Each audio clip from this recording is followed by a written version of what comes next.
I'm on my last straw. I'm broken and I'm woken up. I'm done feeding your lies. I've had enough. I can't run your place in this faulty game. And all the words you speak mean nothing more to me. 'Cause let's start over now. Rewind. And I won't let you go. I need you by my side.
Let's take it slow. Where you go, I go too. And if you hit the bottom, I'm going down with you. Let's take it slow. Who cares where we gotta be? You know you'll have a good time wherever you're with me. Let's take it slow.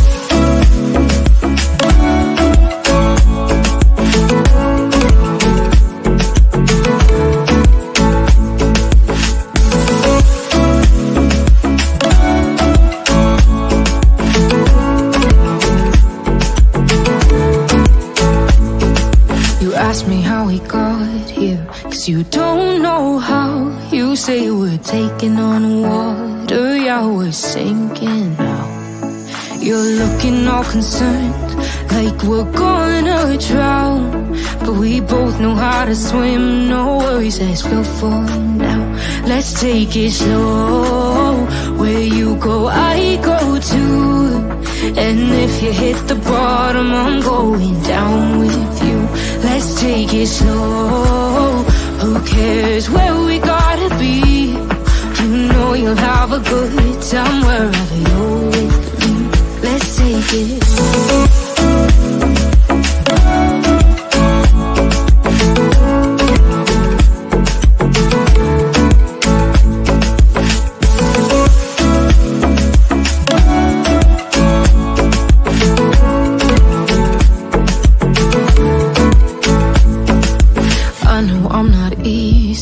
I drag you out your mind, and there are days I hate you, but baby, you're still mine. And now we have the best times, no matter what we do.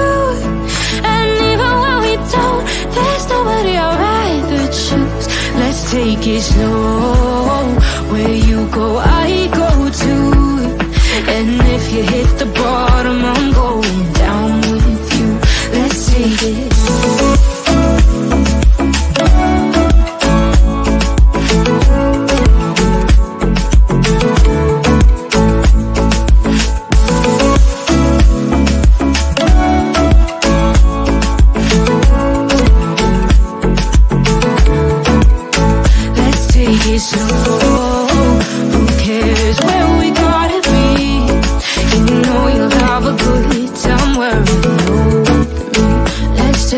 slow.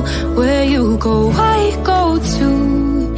And if you hit the bottom, I'm going down with you. Let's take it slow. Who cares where we gotta be? You know you'll have a good time wherever you're with me.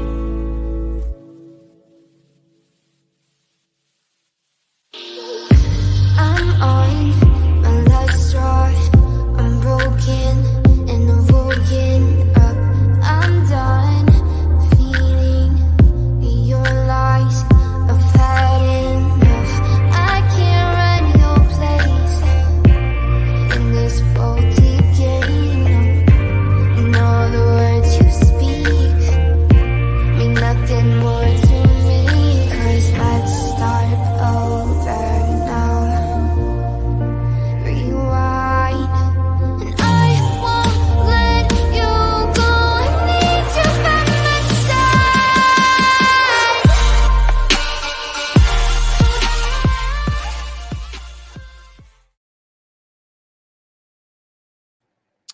Well, hello, everyone. Thank you so much for joining me. Hope everyone is well. Thank you all. Today is May 18th, 2024, 2:25 p.m. on the East Coast of the United States. Happy Saturday. And I did see someone actually, I think maybe Rach. Today is National Armed Forces Day. So we need to always, always, always thank the ones who fought, died, and served. Thank someone today for their service. So, yeah. On the East End, yes. I got my loop on again. There we go. Give them two. Why not? Right? Thank you. Thank you all. Appreciate your time. Pearls attached to the microphone because I'm extra. Everyone knows it. All three of your children are military. That's wonderful. It's the best. I mean, we really are not free without the ones who fought for us. It's also 44 years since Mount St. Helens blew her top. That was blew the side out. She literally blew the side out. Hello, Smiley. Hey, Cassie. Thank you so much. Thank you all. A lot going on in the Sebastian Rogers case. It is an absolute circus. Right? Circus. And as sad as it is, there is so many, it seems, in this case that is more, in my opinion, concerned about themselves. And we have to get back to Sebastian. We have people, okay, so you want to go look, then go look. But why do we have to be fixing cars? Right? Why do we have to be fixing cars? Why? I mean, it's just getting ridiculous at this point. And it feels like, they said Tony, now he's like, well, I'm interested in national, reporters, as they're saying. Right, C-Star? We all got to fix our own damn car. Fix your own car. It's got to be fixed either way. Do you think that law enforcement would check into each family member's background if Sebastian was sent there? Was sent where, Holly? Like sent to Katie's mother's? Is that what you mean? What do you mean fixing cars? There's you'll have to look at my live last night on Hey Sweet Tea. I mean, there is this so-called dog handler saying she needs $2,800 to get her diesel truck fixed it so she can go out to Sebastian, search for Sebastian. Yet she has charges for pew-pewing, allegedly as a minor, and like 5 back surgeries, 2 knee replacements. You know what I mean? It's just too much. Um, and respectfully, I don't think she or really anyone else could offer better services than what has already been offered, given, donated, their time, their energy, their efforts finding Sebastian already.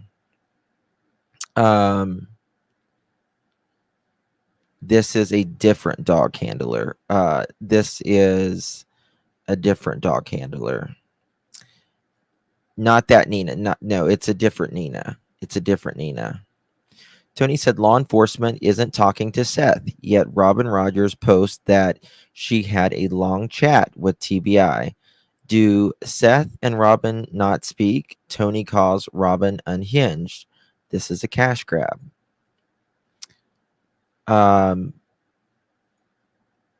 Definitely something she should look into. I don't know. I mean, it Justin, how are you going to search if disabled with 3 back surgeries? What? Well, that's exactly what yeah, and she is disabled. Like, if you get a disability check, but you're able to search what? You're able to search the Tennessee mountains? What? I don't, it just, no. Yeah, different dog handler. There is obviously in this case, there have been multiple dog handlers.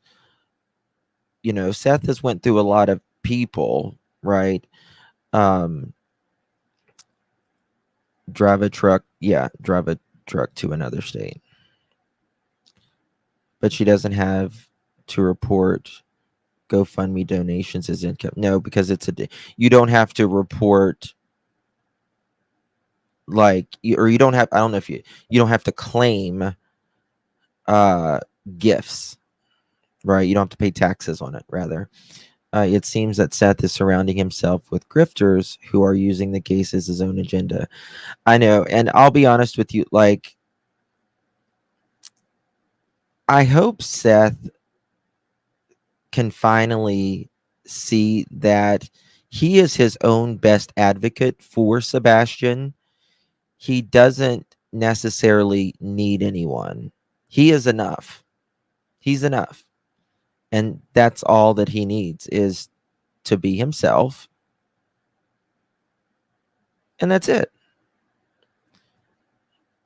Maybe she's just a distractant. Well, it kind of makes you wonder if someone is inserting characters in here to be a distraction. I mean, I'm sure Chris and Katie are absolutely loving this right now because no eyes are on them right now, right? We're all sitting over here talking about this guy that made up literally a story that he did a video. Texas is going to get pounded with hail today. Just bam, bam, bam, bam, bam, bam, bam. So if you like the weather like I do, I mean, I advise you to go follow this dude, man. He just cracked me up. I found him from Dr. Tim Reed. I watch a lot of weather videos and tornado stuff, and I love the weather. And this dude right here just cracks me up every time, man. You can't hear My him. original 100K followers, man, because y'all watched my stuff before. Go to this. This is hilarious. Texas is He made this video, but yesterday he made this Hey guys, video. I just want to For come those on of y'all here don't know, before any lives or anything like that, and I'm sure a couple people might say something about this, but I am a man. When I make a mistake, I'll come here and say it. Now, I had the opportunity to have the major of the head guy over the criminal investigations unit, Tim Bailey, had the opportunity to talk to him today. And what I will tell you is I made a very, very crucial mistake when misspeaking about the camera footage you didn't that they misspeak. have and all the footage that they have gathered. Let's They make have it clear. not seen Sebastian past the date of the 26th that he went missing. This is my fault for saying That is not a mistake. You outright lied about it. You made it in no uncertain terms about what you meant. About what you meant, about what you told Tony, what Tony absolutely took and just took like that. Like, you would think being Seth's manager or whatever he's called for him, you would think that he would be a little more careful in giving and putting information out, if you ask me. Oh, thank you so much, Orange Wedge. Thank you, my love. Appreciate that. Let me try to find something here. Bear with me. I apologize. Orange Wedge. You're right. You're right. Gemini lady, thank you for 2 months, my dear. Thank you. I appreciate you. Lab Mama, welcome, my love. Appreciate your support. Thank you. School's out. Guess where I'm going to be camping at? Where? Tell us, Blue Jeans. Thank you for 1 month. Where are you going to be camping out? School's out almost here, and I'll have some more time as well. Tammy, thank you so much for gifting 5 memberships. You know what happens? You know what happens when someone gifts 5 memberships, right? We have to do an application process. This is a Brooklyn-bound 2 express train. The next stop is Fulton Street. Stand clear of the closing doors, please. Here we go. My body aches to be satisfied. My weakness comes and goes. My weakness comes and goes. Thank you so much, Tammy, for gifting 5 memberships. Really do appreciate it. Thank you so much for your support. It means a lot. Thank you. And for those of you that received a gift from Tammy, please thank her. She made you in green. She got you a set of pearls, and pearls look good on you. So make sure you please thank our beloved Tammy. Appreciate that so much, my dear. Candy Lee, member for 4 months. Thank you, sweetheart. Late but listening. Do we need a late slip? Candy Lee. Candy Lee to the office, please. Candy Lee to the office. I'm just kidding. Just joking. Thank you, my dear. Appreciate you. Maybe she's just willing to try to help give her credit. This lady that needs the good person offered to help with her own problems with her back. Well, it's, I mean, I understand what you're saying. I get what you're saying. But when you have a disability, you are unable, you are disabled, right? Disable to do the physical task at hand. right? I mean, I appreciate that,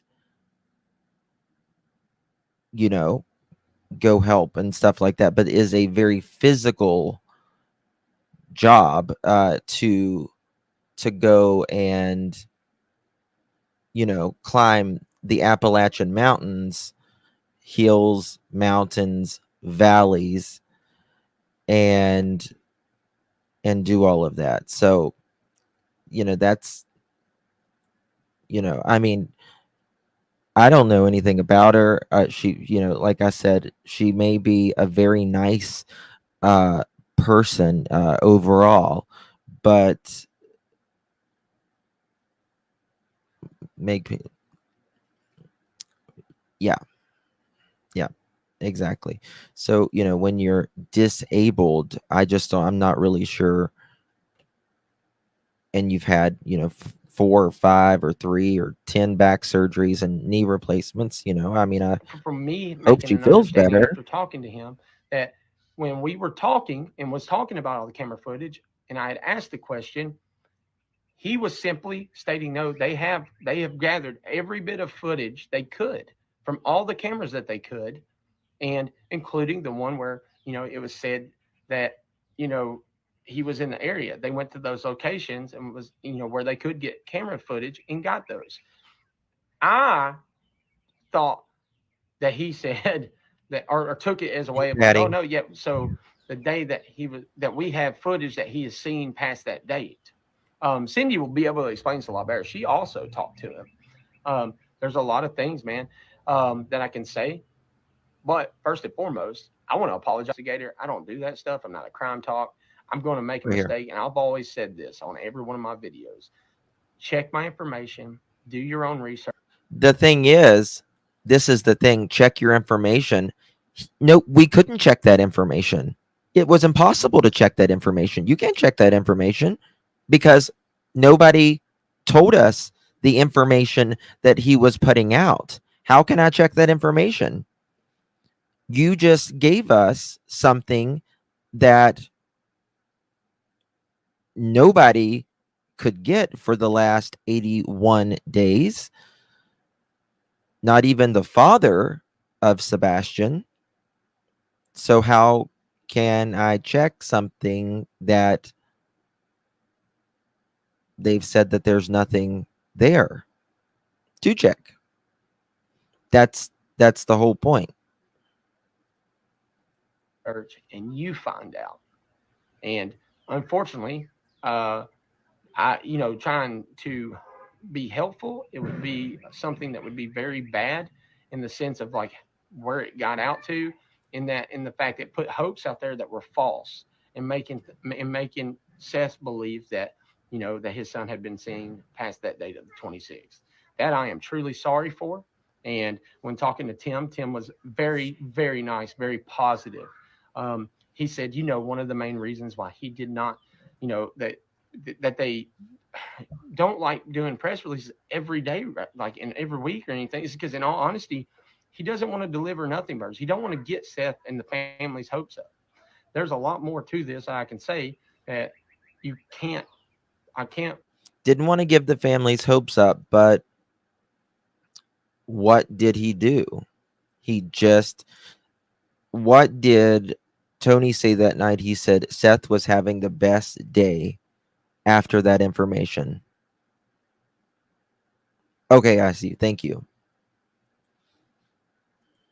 Put into words correctly, because I don't think I'm the person that should be doing this, right? This should come from Tony's. But you put this on yourself. Tony said that you were working together. Send people that are credible. I went up there, absolutely, and Tim did tell me that David in our conversation was recorded, which is great to know. So you should be able to get that information, right? But first and foremost, I wanted to come on here without going on anybody's lives and tell you, hey, I made a big fucking mistake on a key detail Not a mistake. point when it come to if Sebastian Rogers was seen on the 26th or, you know, after the 26th. And that is my fault. I'm a man of integrity, and when I make a mistake, I will happily own up to that mistake.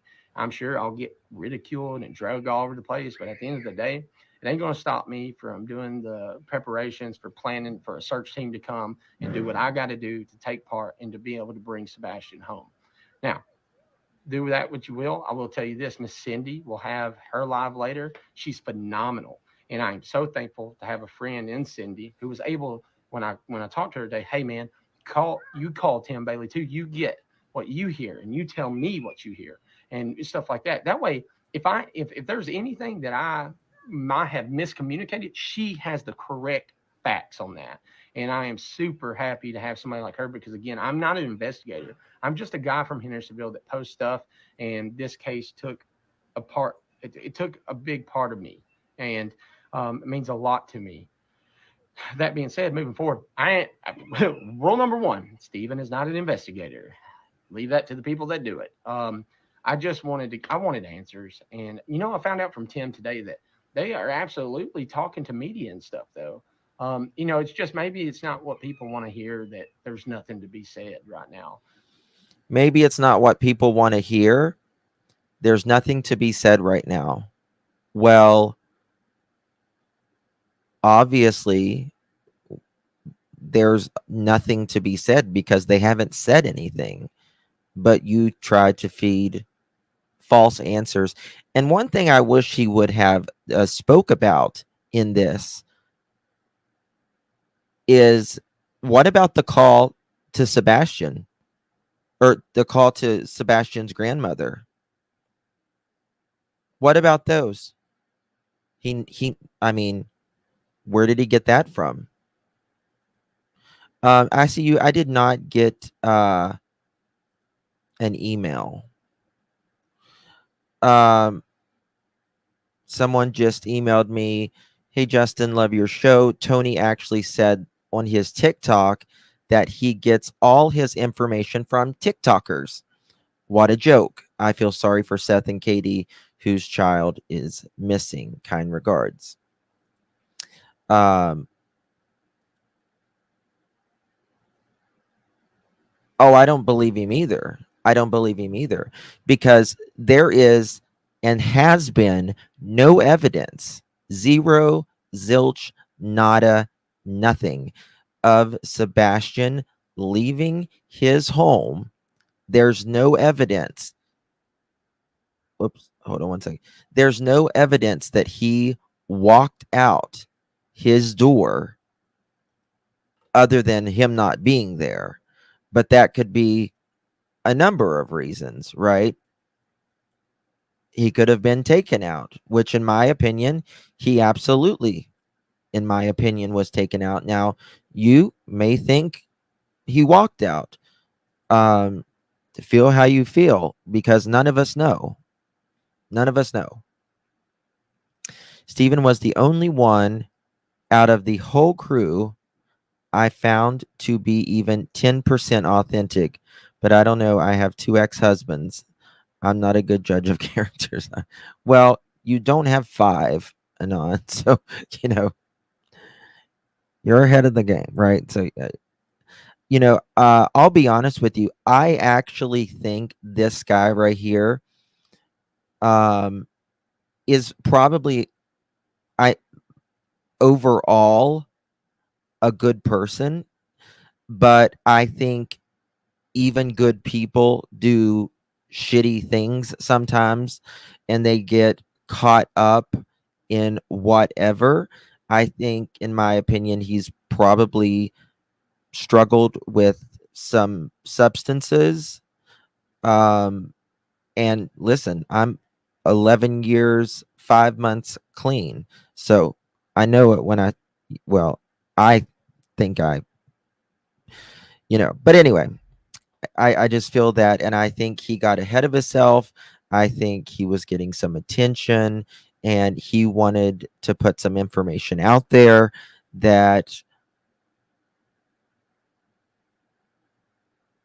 made him look like he was getting stuff done and gave him attention.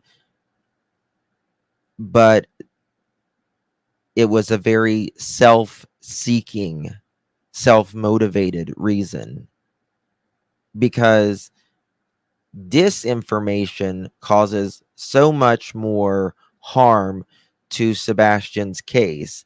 Again, not an opinion. An opinion is different.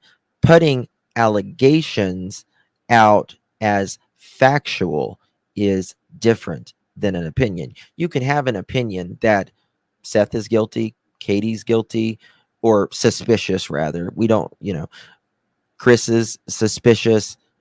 And as long as you say that's my opinion, because based upon what I know, that I don't believe Sebastian would run out of the house barefooted in the middle of a night in February, because the kids don't just disappear. In my opinion, or allegedly, is different. People don't take that as a fact. But when you say, hey, I just went down to the police office, they told me that Sebastian was seen on cameras after midnight on the 26th, and he talked to his grandmother the previous day, and then Chris's mom was seen down at a store, and thinking that Sebastian may have gotten the car with Chris's mom and then might have taken him to Katie's mom's house. That's not an opinion. That's not an opinion. And listen, I think Chris is deplorable the way he speaks to women and treats people, and the way he did Sebastian, right? But I don't think anybody should lie on someone, right? You shouldn't directly lie on someone. Not Chris, not Katie, not Seth, not Katie's mom, even Chris's mother, right? Because then it just becomes the circus. How do you purchase a membership? Tammy, if you are in the Justin for All, I don't have memberships over there at the moment. It's on Clutch Them Pearls channel.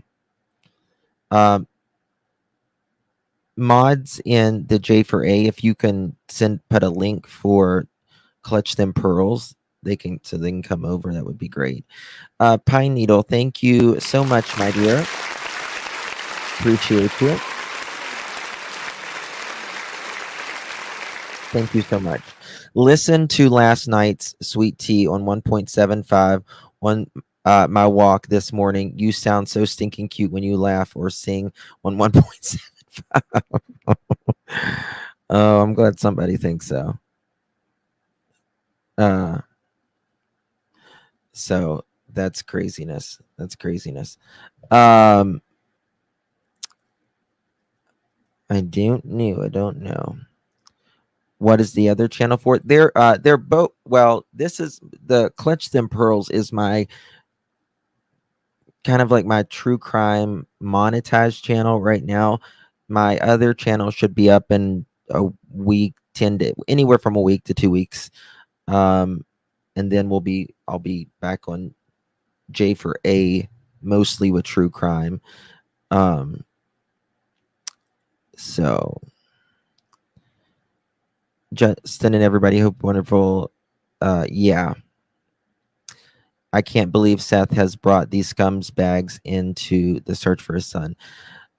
Yeah, I don't know where, the question is like how, thank you, Morph, appreciate you.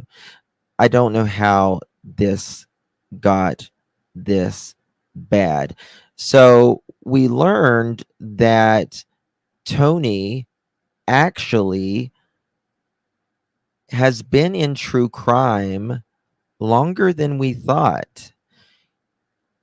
He was actually in the Idaho 4 case, went to Idaho, has a picture with Brian Enton, And in that photo, Brian Enton looks freaked out. It's so bizarre. It's such a bizarre photo.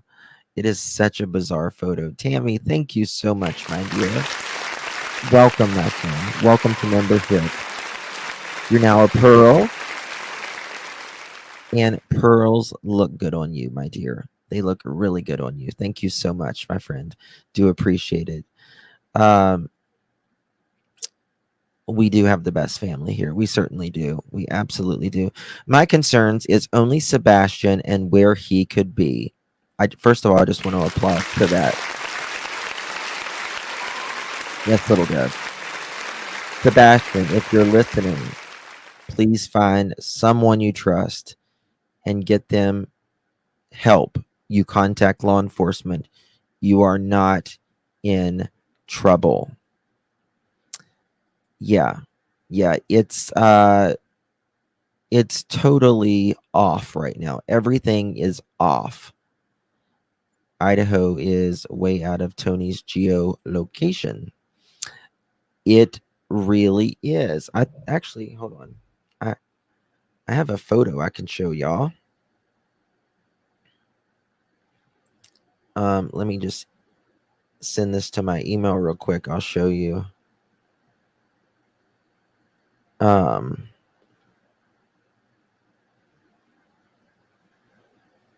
I don't have the one with him with Brian Enton, but I have the one with him in front of the Moscow house, which is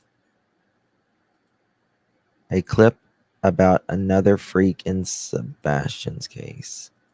Ooh, I haven't seen that. Let me. Bear with me, y'all, 1 second.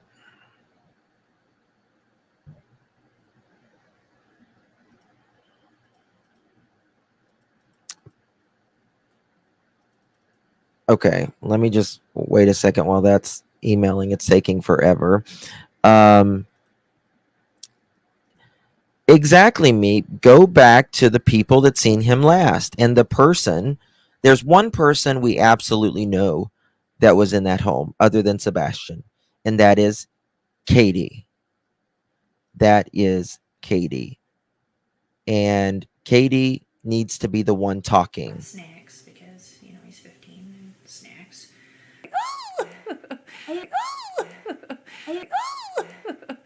Snacks, because, you know, he's 15 and snacks.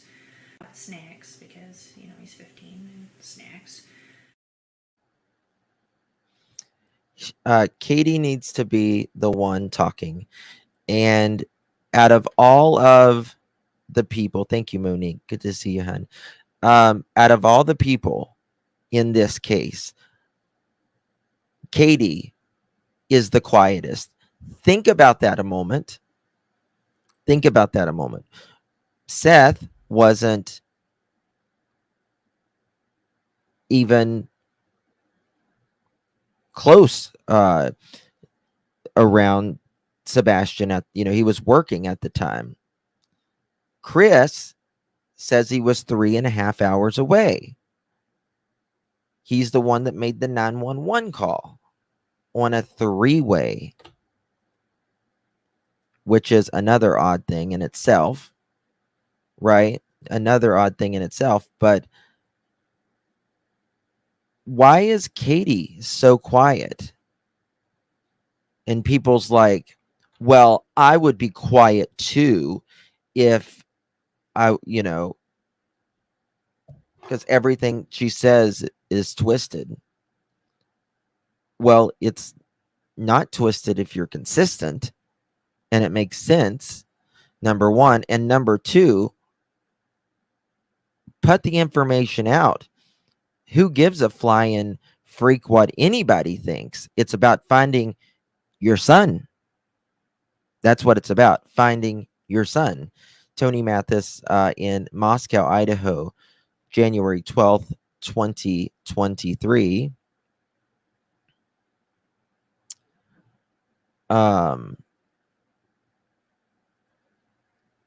A little footage from my trip to Moscow Idaho on Sunday. If you are following this case, this will all make sense to you. So glad they caught this dirt bag. I agree. I'm so glad they caught that dirt bag as well. Yeah, Seth isn't involved. Not at all. It's not even, it's, to me, it's like, in my opinion, it's just not even, I mean, he was at work for 9 hours in a prison, right? He was in a prison when Sebastian went missing, which has cameras all around you, right? Blue Eyes, thank you, babies. Appreciate you. Welcome. Y'all, please welcome Blue Eyes here. Please welcome Blue Eyes. Blue Eyes, pearls look good on you. You are now a pearl. This case turned so feral on YouTube that a lot of us locals straight up walk away from the true crime community. Jen, it's very toxic, but to be honest with you, you think YouTube is bad. Have you seen TikTok? Have you seen TikTok? It's terrible. Absolutely terrible. So, in my opinion, Tony has been trying to get in this true crime for a while, which he said that he's been following JLR for a long time. And that, that just kind of stuck out to me. I'm thinking, was he watching us when we were like me, JLR, Betty, Molly, Olivia? Was he watching us when we were in Tennessee, Summer Wells, right? Was he watching us then? Don't know, but it sounds like he was. Pam says the fact Katie stays so quiet gives me hope that she gave him to someone who was willing to take care of her autistic son to keep him from Seth. Does she have any Navy friends? I don't think someone from the, I really don't think someone from the Navy would do that. I don't know. I mean, it's possible, but I don't think it's very probable. She could have, in my personal opinion, feel how you feel. But I think someone snapped in that house and an accident happened. That's what I feel. An accident happened like that. Yes, he supposedly was in a Friday the 13th movie and the dog handler that is coming once someone to foot the bill. That was on Dago's and on SGT Friday, Ya News Network. That's crazy. And that's right. Exactly, Smile. That's a lot of people willing to risk their freedom.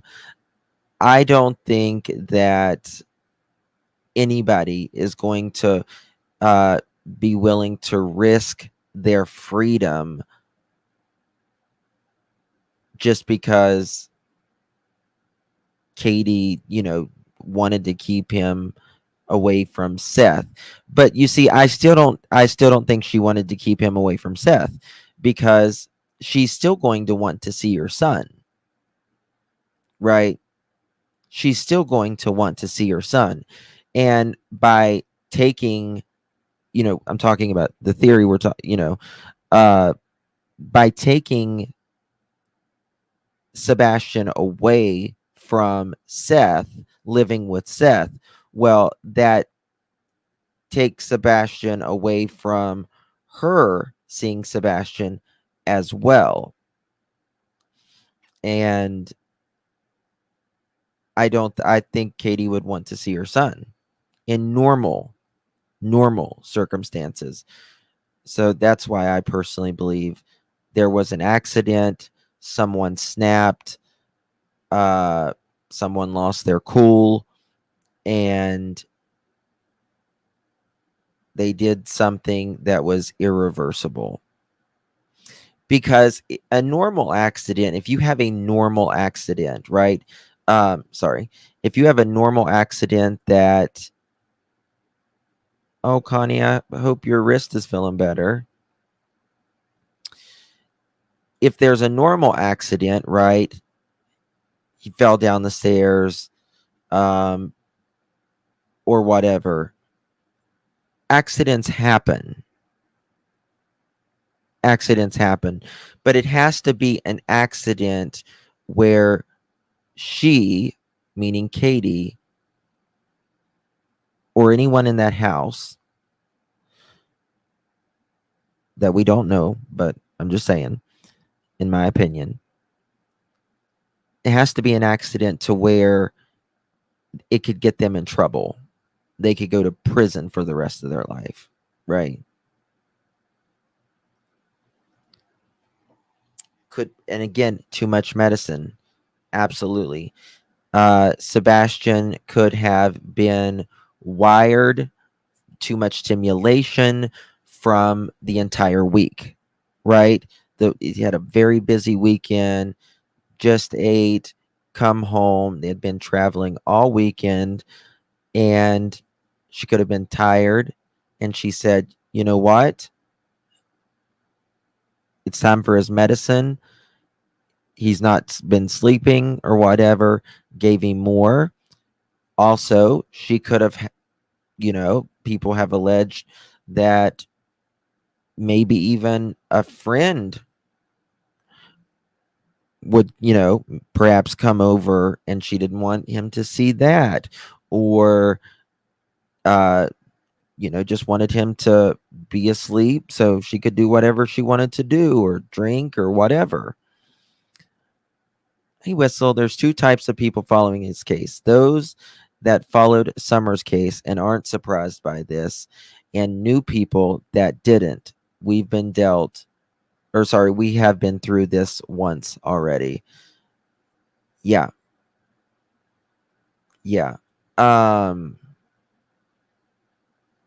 I don't know. Now, there have been channels that have alleged that Chris and Katie are actually selling the house. I believe the house is in Chris's mother's name, if I'm correct. Let me know, chat. And she is a realtor. So if they sell that house, to me, if they sell that house, I am 100%, in my opinion, not looking anywhere else. Why the hell would you sell your house if that was the last place your child was? Why in the hell? House is in their name. Okay, maybe I'm wrong. Maybe I'm wrong about that.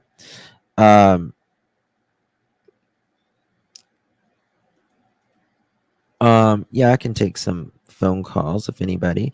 You can call in, or you can also text this number if you have something that wants to be shown, or information, a tip, anything.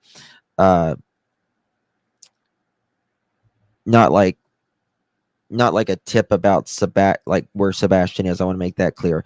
That always goes to 1-800-TBI find. I'm just saying, like, other stuff. I think the medication angle is very plausible, but one thing keeps sticking out. Sebastian might question why his dose is different. Perhaps.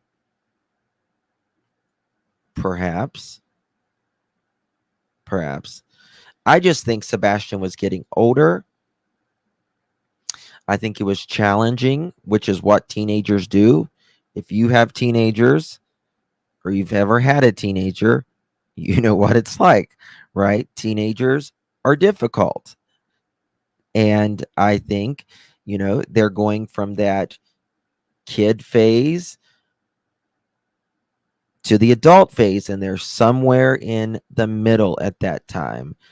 And they think they know it all at that point, but they're still kids.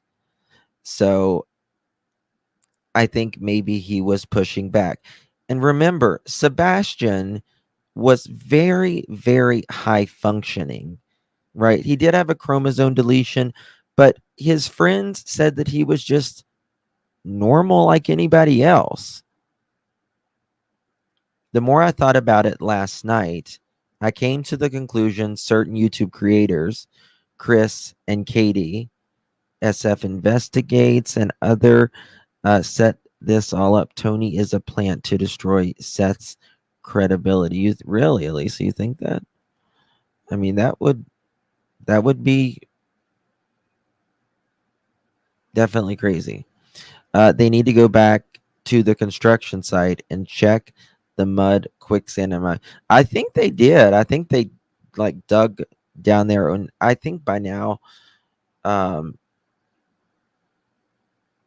he would have surfaced.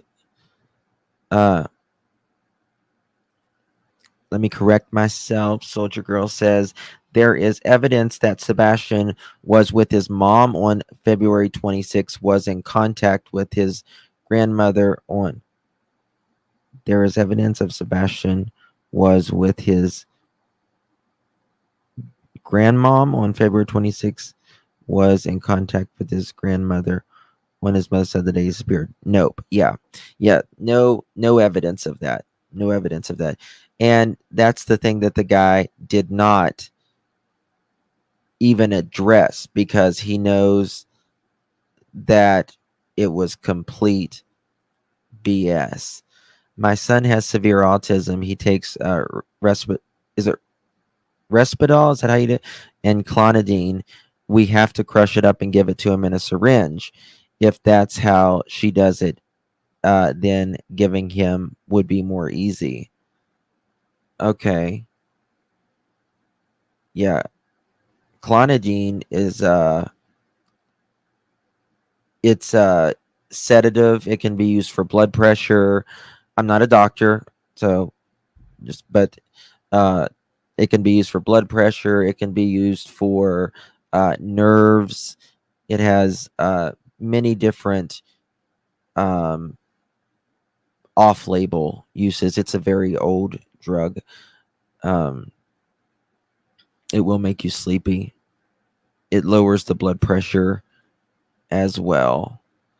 I don't see how an overdose could have been accidental, because she was familiar with her meds, with his meds and dosage. Plus, she was the one running him all over the place, which might have been too much activity. And that's the thing, right? She could have given him more, because they said that he did not sleep a lot, right? That he didn't sleep a lot, much at all. So, did she want him to sleep longer? Was he extra wired? And I just don't know. But I do believe there is something to that thud that she says. I do believe something happened with Sebastian. She said she heard a thud. Now, maybe she was, she heard a thud. For instance, maybe gave him too much medicine. She heard a thud and she said, "Bubba, are you okay in there?" And nobody answered. And she went in there, that's just speculating. Miss Michelle says this was planned, in her opinion. More meds so she could be taken out of the house. I mean, anything is possible. Why would you worry about your job that someone helped you get? Who's worried about their job? Juarez? What do you think about the landfill search, Justin? I think that, very early on in this investigation, there was that landfill search, and they don't search for anyone living in a landfill. I'll say that. They don't search for anyone living in a landfill. I mean, at this point, it's not so much a search as it would be a recovery for those that are looking in the woods, right? It's not a search. It technically is, but it is actually a recovery, because he would, if he got out on his own, he would not have been able to take care of himself, withstand the elements, have no food, no clothing, no shoes. Well, I mean, he had clothing on, but over time. I have a relative who took Respitor as a child. Bad reaction. Sees it up in there. Oh wow.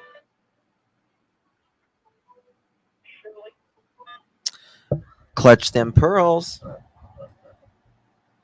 Hi, Justin. Hey, dear. I've been putting a whole this.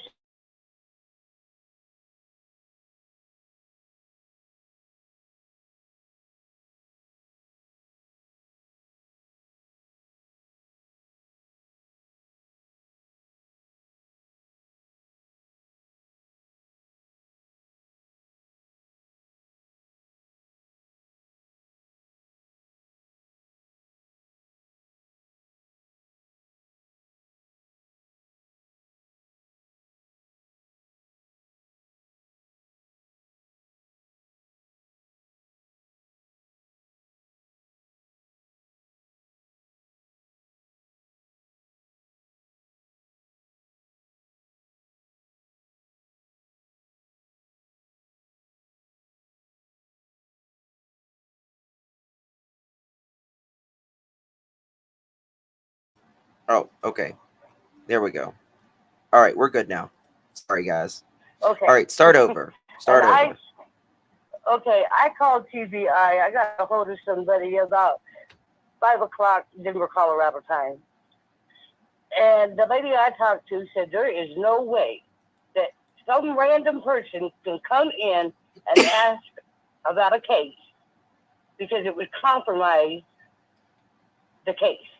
They're not giving out any information on Sebastian to anybody, not even Chris, not even Katie, not the grandma, not Seth, not whatever, Tony, not this crab tree guy, nobody. They're not giving out any information on what's going on and what they're doing. Right. And how they're getting their leads. So that guy is full of more BS than a bull is. Another thing, this circus has to stop. We got a mom that's out here acting like her kid ain't missing. We got a stepdad out here just being totally disrespectful to anybody and everybody. We got scammers out here using the dad. And I'm sorry I'm saying this, but it's true. I sit here and watch it. Doing all this stuff to a GoFund to get a lady that's on probation in Texas and was told that she cannot leave the state of Texas for any reason. Yeah. Hey, I just got some information, and I'm gonna tell about this. Okay, honey. So thank you so much for calling. Okay. I definitely agree. No problem. Thank you, my love. Bye-bye. Uh-huh. All right. So someone just emailed me this photo and said, look, no lie, I had the unfortunate pleasure of meeting her back in 2022 during the Lena Sidar case. She stated so many rumors and caused so much havoc. At that time, she only had a bunch of theft and back check charges, I guess. You cannot have a felony and have a 401c. The judge on her pew pew charge specifically stated she is not allowed around children. Between you and I, me and only, here is the proof. I met her. I was actually speaking with the judge every single day of the weeks, or I was actually speaking with her every single day of the week, not anymore. Oh,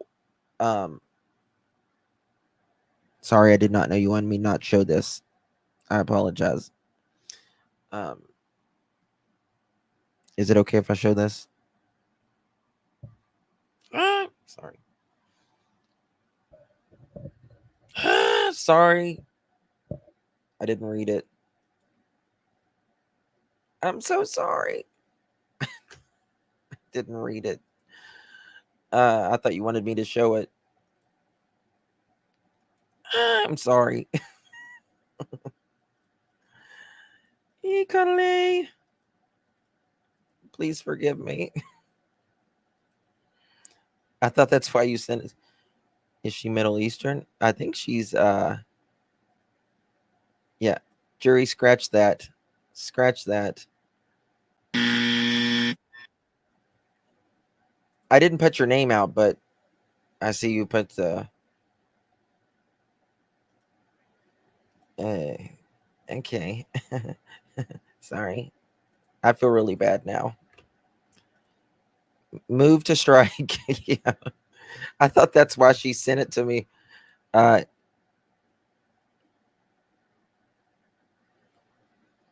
Who's talking to the mods like that? Yeah, you be respectful to the mods, please. We're all respectful here. So, I apologize, dear. I'll email you back. I'm so sorry. I thought you wanted me to show that. So, yeah. Okay. Nina, and I just got something else. All right. Now there is this. I'm making sure I can show this.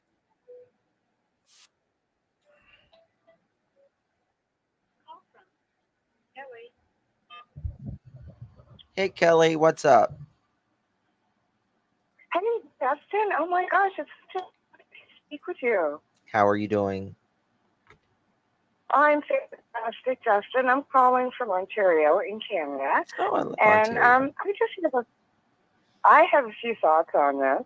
And I've been watching you for a long time.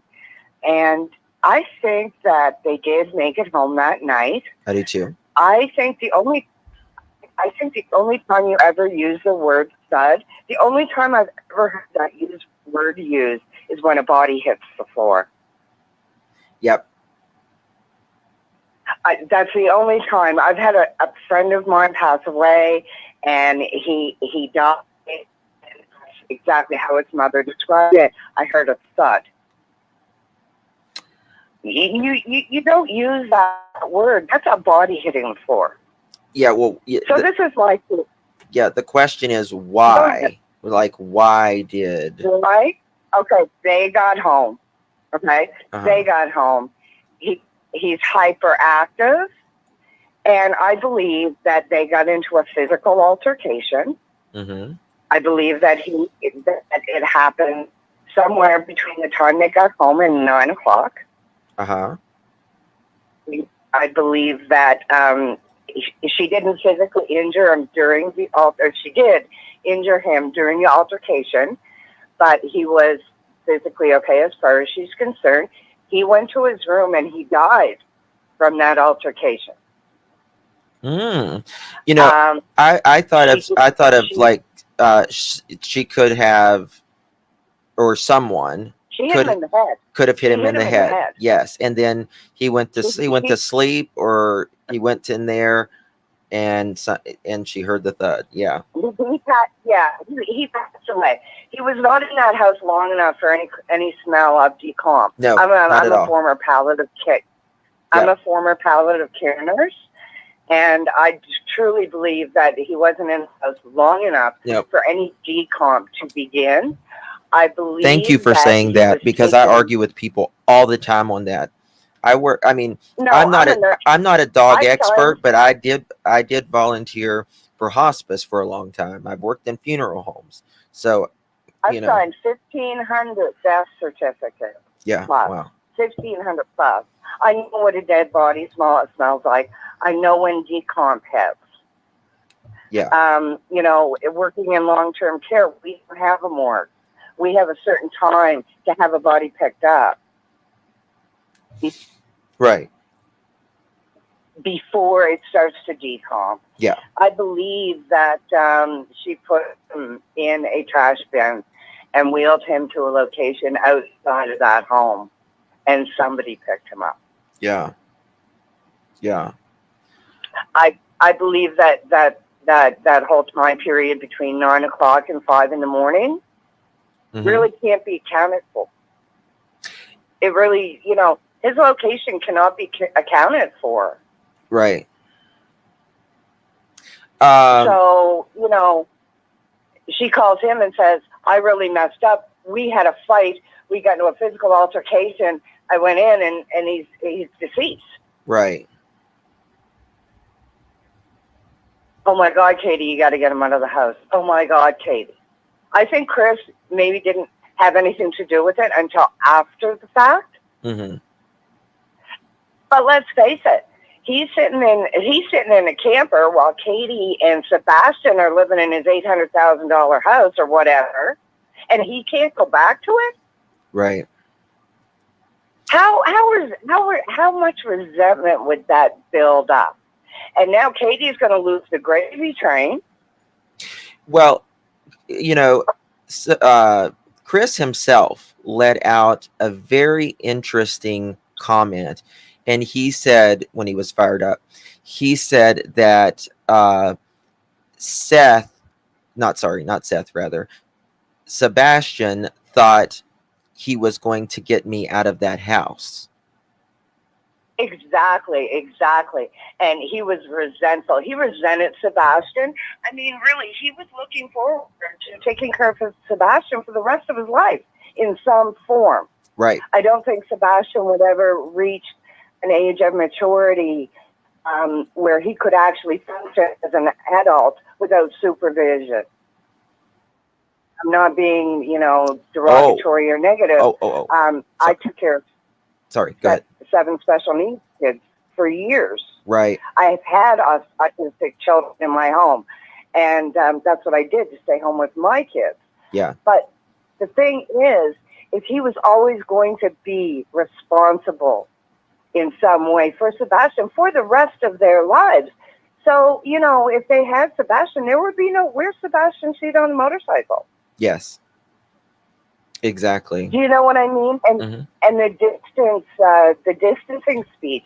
I watched a very interesting commentary last night where they call Sebastian and not by his name. And I didn't know that was considered distancing speech. You're distancing yourself from the personal of that child. Sure. Yeah. If I may say one thing, I'd like to give a big shout out to Seth. However, I think, Seth, you need to wipe for your son the slate clean. Get rid of. You're breaking up, my dear. Oh, sorry, one.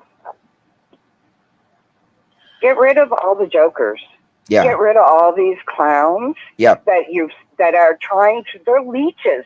They're trying to leech the life out of you and your family. I agree. They are blood-sucking, money-sucking hounds. And Tony, if you hear this, do Seth a favor. Leave him alone. I agree. Take your searcher, take all your criminals, and just please leave. Leave this family to properly search without interjecting and grifting and you know what? If I had the money, maybe I'd be down in Tennessee on my own dime. Absolutely.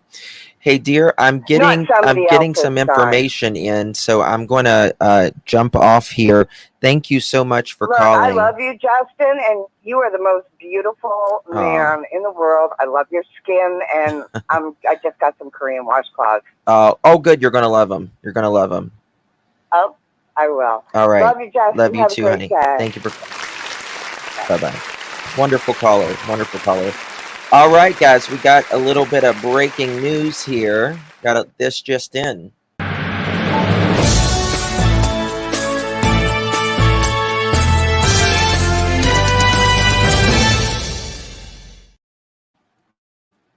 All right, we got this video just in. Said it several times, apparently in a live, and it's not good enough. So I thought I posted a video. So for everybody that's watching the new videos today, I guess, that don't really click on anything but watch the FIPs, which I don't blame you. I do the same thing. I scroll.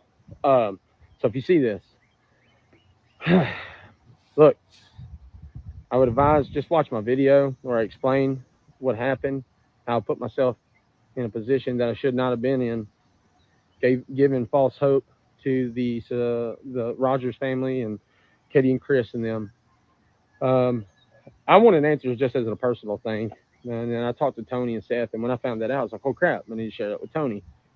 Well, Tony would do that, therefore it blew everything out of proportion. No, not. Hold on. I wanted answers just as a personal thing. And then I talked to Tony and Seth, and when I found that out, I was like, oh crap. When you found that out, you didn't find nothing out. That's the whole thing. You said you found something out. Well, Tony would do that, therefore it blew everything out of proportion. I can't say enough how sorry I am for putting myself in something I have no business in. As far as I'm not an investigator, I'm not a reporter. I was just looking for answers. We were sitting there talking. I explained how that worked. We were talking about the camera footage, and then the last known time Sebastian was saw. And I took all that and misinterpreted it for what it was. That being said, I would make a statement that said that he was seen after the date that he was posted missing. That is not the case. He was not. There is no video evidence or video footage of him after the date that he had went missing. And that's that. I could say a million times how sorry I am. You know, people are going to be people. They're people. And, you know, I know where my heart is at the end of the day. I know what I'm doing. And I'll tell you this. I'll continue to fly my drone and do what I got to do on that end. But I'm going to tell you, I'm not going to interject myself ever to give an information out because I am not an investigator. I don't know how people do it, to be honest. Because there's a lot that goes into that and make sure everything's facts. You know, Tim Bailey was super awesome when he called me yesterday, which is the major over the criminal division. I talked to him for a little bit. Cindy talked to him for a little bit. And, you know, and at the end of the day, I misrepresented some stuff, and I'm doing my best to be a man. It's not stuff. This is a human being. This is a child. My word and say, hey, I fucked up. I made a mistake. 30 minutes ago. One that should have never even been made. And, you know, and I see the comments like, what are they doing even talking to you? You know, I can't answer that part really. I know that they knew that I talked to Tony. Listen, you can go there and they will talk to anybody. They'll talk to anybody. They won't tell you nothing, but they'll talk to anybody. You call the TBI. I've talked to the TBI many, many times.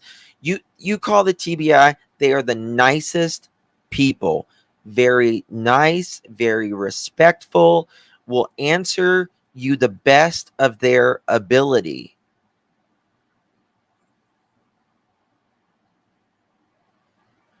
Give this guy a break. For what? Lying?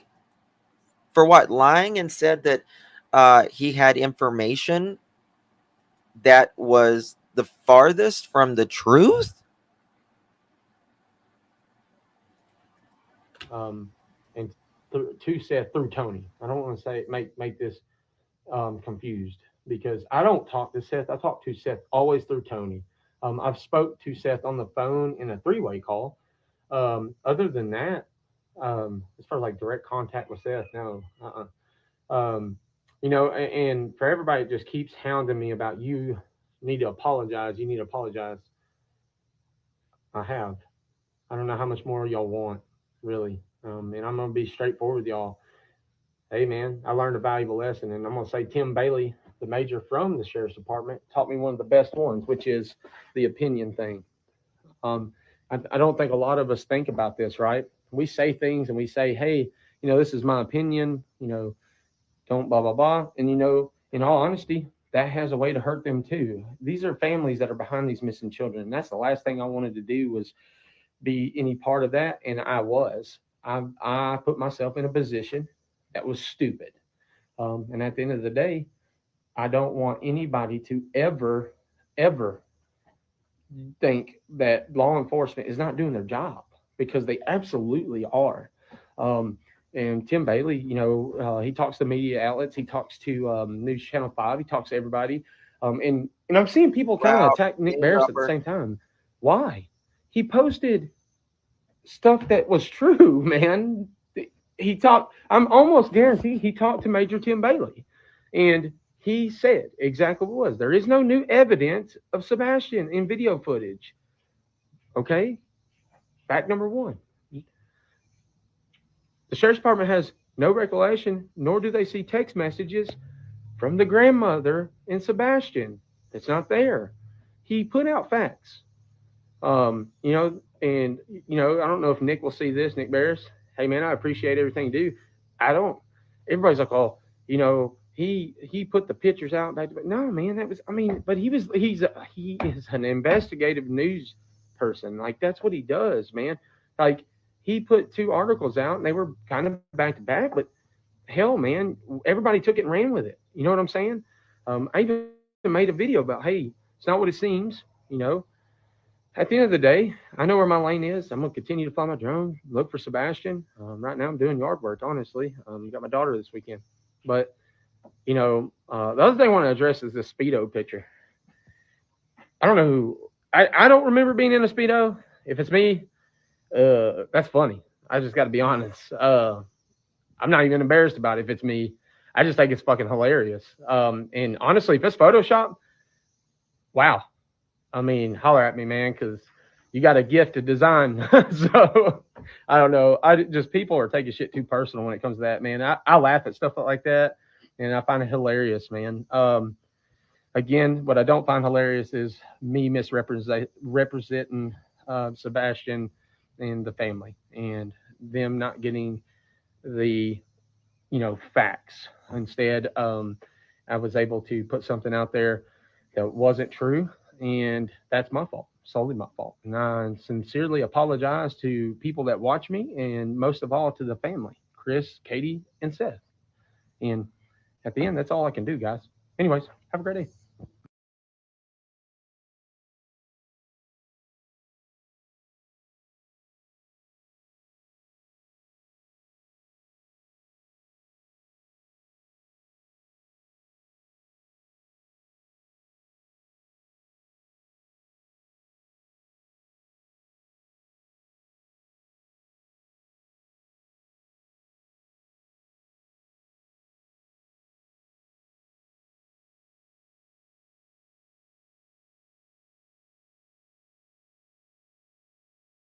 Oh, God, sorry, I was muted. I was saying, you'd think you would take the hayseed out of his mouth before he would speak.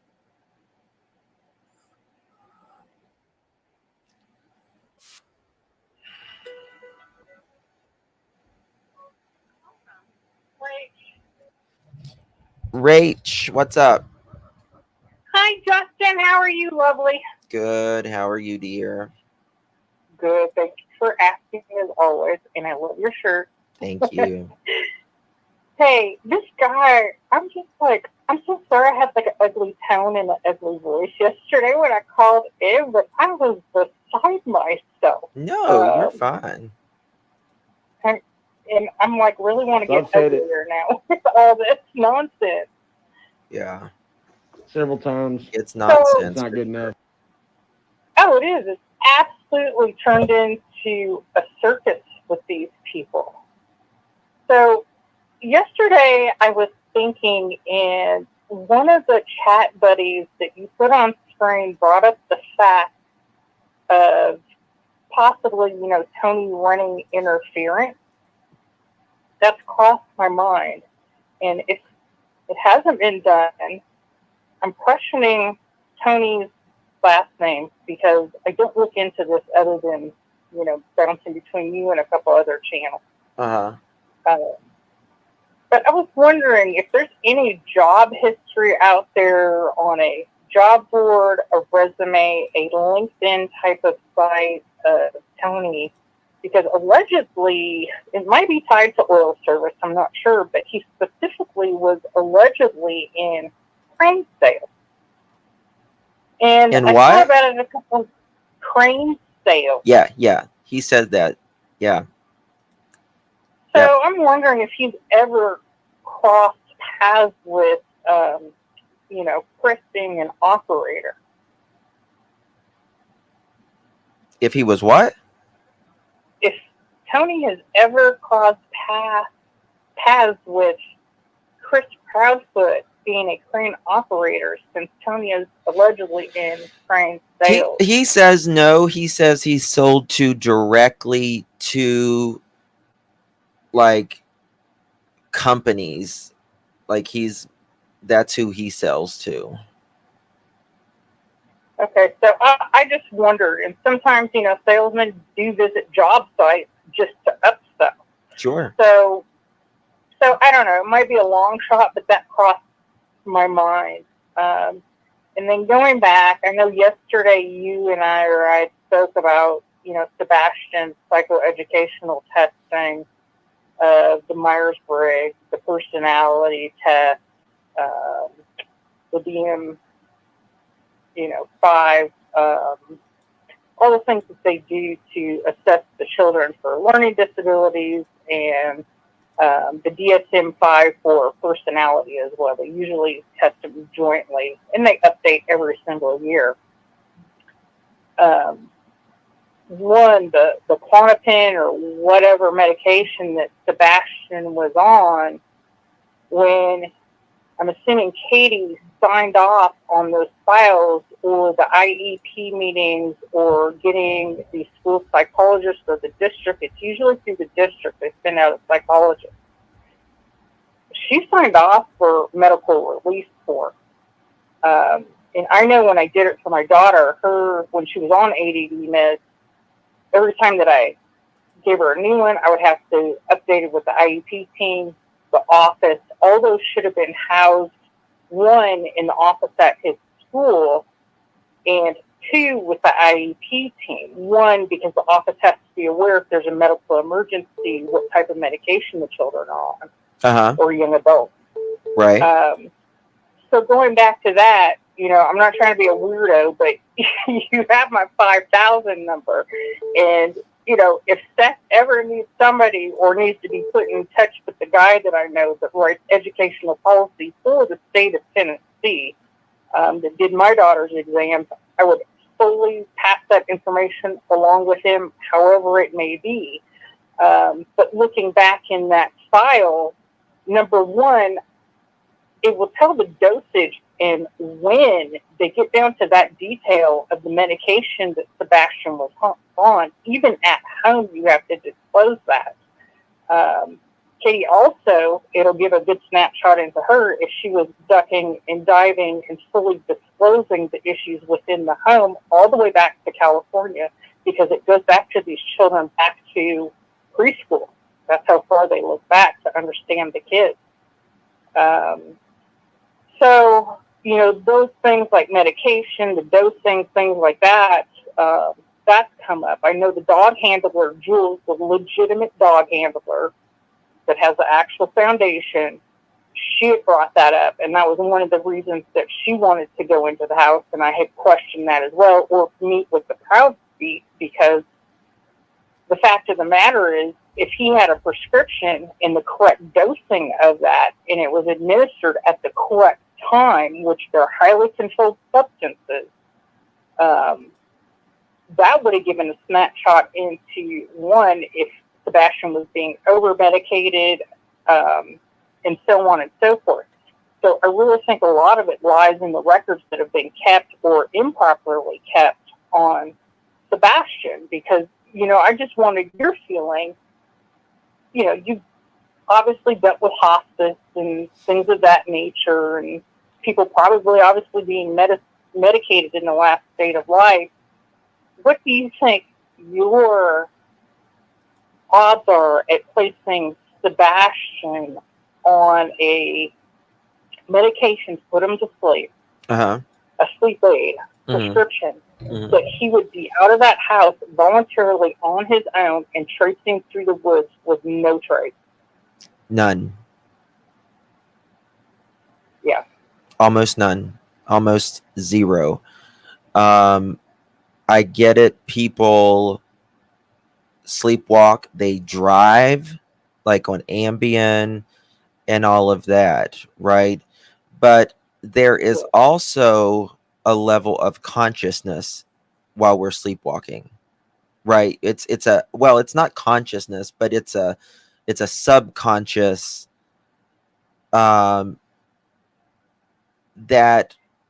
you know, people can still drive to the store and get something, you know what I mean? And they don't even know that they're doing it, but they drove, right? I totally agree. I mean, have you ever been driving and I guess you just zone out and it's an hour drive and you just got there? You know what I mean? It's like, yes. Okay. Yes. Okay. Absolutely. And I will tell you, my poor grandmother, bless her soul, yeah, she was on Ambien. She had, you know, beginning stages of dementia and could not sleep. So, and the doctor said she was still able to drive, you know, and she was fully driving. She'd taken it at night, but got into a car accident, and that was the end of her driving. Thank goodness it was only a little fender bender. She drove until she was 83 and worked till she was 79. Wow. And, yeah, she could not absolutely tell you what happened, but she knew she had been in an accident. Yeah. Yeah. Yeah, it's like an automatic pilot. You know, I mean, I was driving the other day and I was like, I don't remember even like, you know, like, and I was like, I guess I was just on autopilot. I guess I was just so deep in thought, but your mind is weaving through traffic and, you know, turning the signal on and everything else. So, you know, I agree. Or it's alien. Perhaps, but I just don't think. First of all, how long are you going to sleep? And second of all, what wakes us up, like if we are in that state, is usually something that's uncomfortable or loud, right? Correct. So Sebastian would have, in my opinion, woken up rather quickly after his feet touching the cold ground, right? Or I agree, or with his sensory issues. Yes, or the rocks poking at his feet or whatever. So he would wake up rather quickly. Something loud or something uncomfortable wakes us up as human beings. I agree. You know what struck me as odd, Justin? What? They have that builder grade, it's like an aggregate concrete pour outside of their house. And if anybody has ever stepped on that, it's extremely uncomfortable. So with his sensory issues, I was like, number one, I was like, he's not walking through wet grass. Number two, if he went out his window, he's not stepping on the mulch that Katie's, described. Bingo. And number 3, that aggregate pour of that kind of pebbly texture, it's so uncomfortable. Yes. So just there's too many coincidences. You know, people say, oh, you can be a conspiracy theorist. You can, you know, guess that something's wrong. You want YouTube content, you know, unlike the clout chasers. There would be nothing I fact. would love more than for Sebastian and Summer to be found today. Both of them. I agree. My right hand is up with you. Please, because there is so many kids to talk about. There is always someone to talk about. Trust. It's crazy. It's crazy. It breaks my heart. I have, you know, a lot of kids around me because I've always taught my daughter, you know, you accept somebody. I grew up with my cousin. He's 20 years my senior, but he functions at a second grade level. So he's in his late 60s now. Mm-hmm. But we all have our challenges and differences. It might show, it might not show. We're not perfect. And we need to give people a little bit of grace and be kind to these children. I mean, it breaks my heart what Sebastian's gone through allegedly. Yeah. So I don't understand someone whipping an autistic child with an instrument. I don't either, you know, and I shared with you, you know, my mom went that route with me. Yeah, and same. I am in my late 40s, and still to this day, I have a hard time forgiving. Sebastian was forever changed by that incident. Yeah, it traumatizes I fully believe that in my heart. Yeah. I fully believe that in your heart. But these people making a circus out of this is disgusting. I went back and re-listened to Tony this morning, and he quote unquote said he had new information. Yep, he sure did. So he needs to be fired. I mean, quite truthfully, I think us, even on the call-ins, you know, describing your theories, we've come up with better concrete answers if we had the tools to look into them. Seth, his attorney, especially Seth, no one will advocate for your child like you will. Yes. I don't even think he needs anybody. Like I said, I think he advocates just fine for himself. You know, I mean, he says some things sometimes, but you know, it is what it is. I mean, totally agree. you know, like I say, I mean, yeah, I give him, you know, I try to give anyone grace saying something off the cuff every once in a while, especially not knowing where your kid is, because nobody's going to be like I said, a peach. You know what I mean? While your kid's missing, but yeah, I absolutely do. I think any parent, if we put ourselves in Seth's shoes, you know, number one, I really sympathize with him because I know I went through all that process with a child having a learning disability. It probably was not to the degree that Sebastian had with the chromosomal deletion, his autism and his ADD, but I think on some level, if you have a child that's needs-based in any capacity, number one, my heart went out to the guy. I mean, like, good God, you know, I need the friends, the family that I have that have autism diagnosis, they're all very different, but there's a lot of similarity. yes, So that, and then him going out, you know, him being number one, a corrections officer, night shift is extremely hard on them, or anybody that works graveyard or overnight shift. And him being in that high stress environment of a jailer, I have Ellie in my family. It's not a fun job. It's not a cakewalk.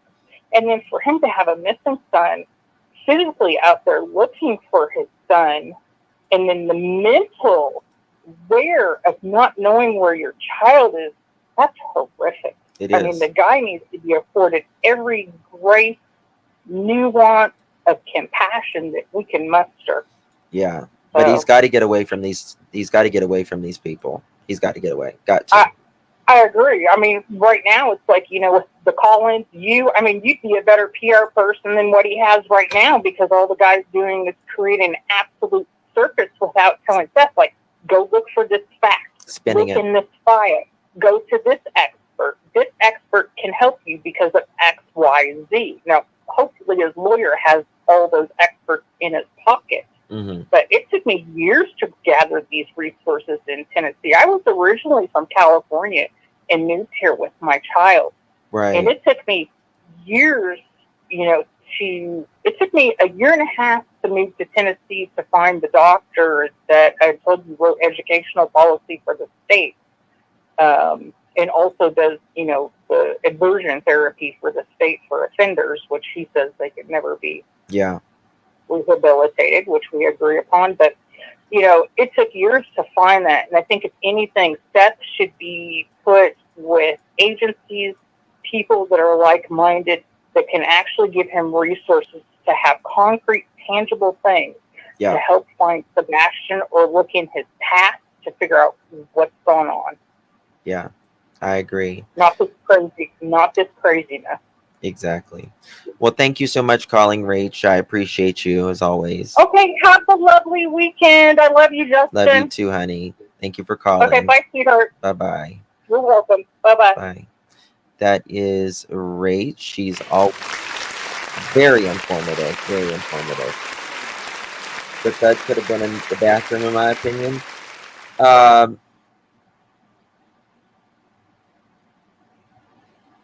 Very informative. Why do you think Sebastian was saving money in secret?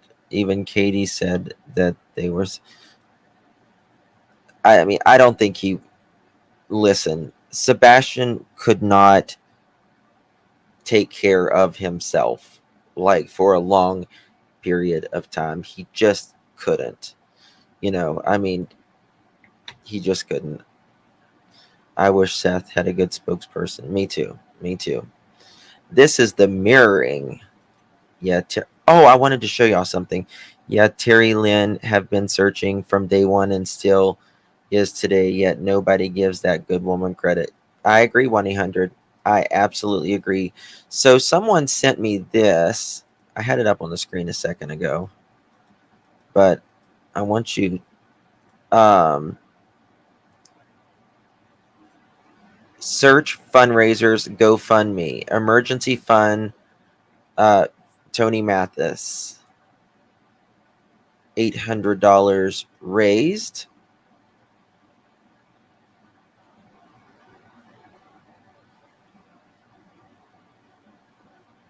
Oh, thank you, Auntie Ree. Thank you so much, my dear. What a wonderful compliment. That's very sweet. Thank you, dear. And then please help bring Caleb Harris home, Tony Mathis. I mean, I don't have a problem with, as long, well, okay. The Caleb Harris thing, is this going to the family? Hold on. Is this going to the family?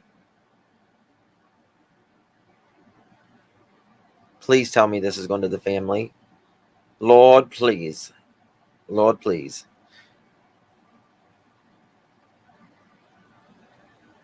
It says, by Tony Mathis.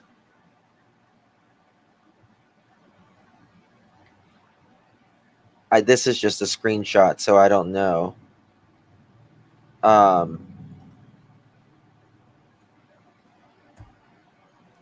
Search rescue. This is the one for Nina. But that, to be fair, that had been going on for quite a while.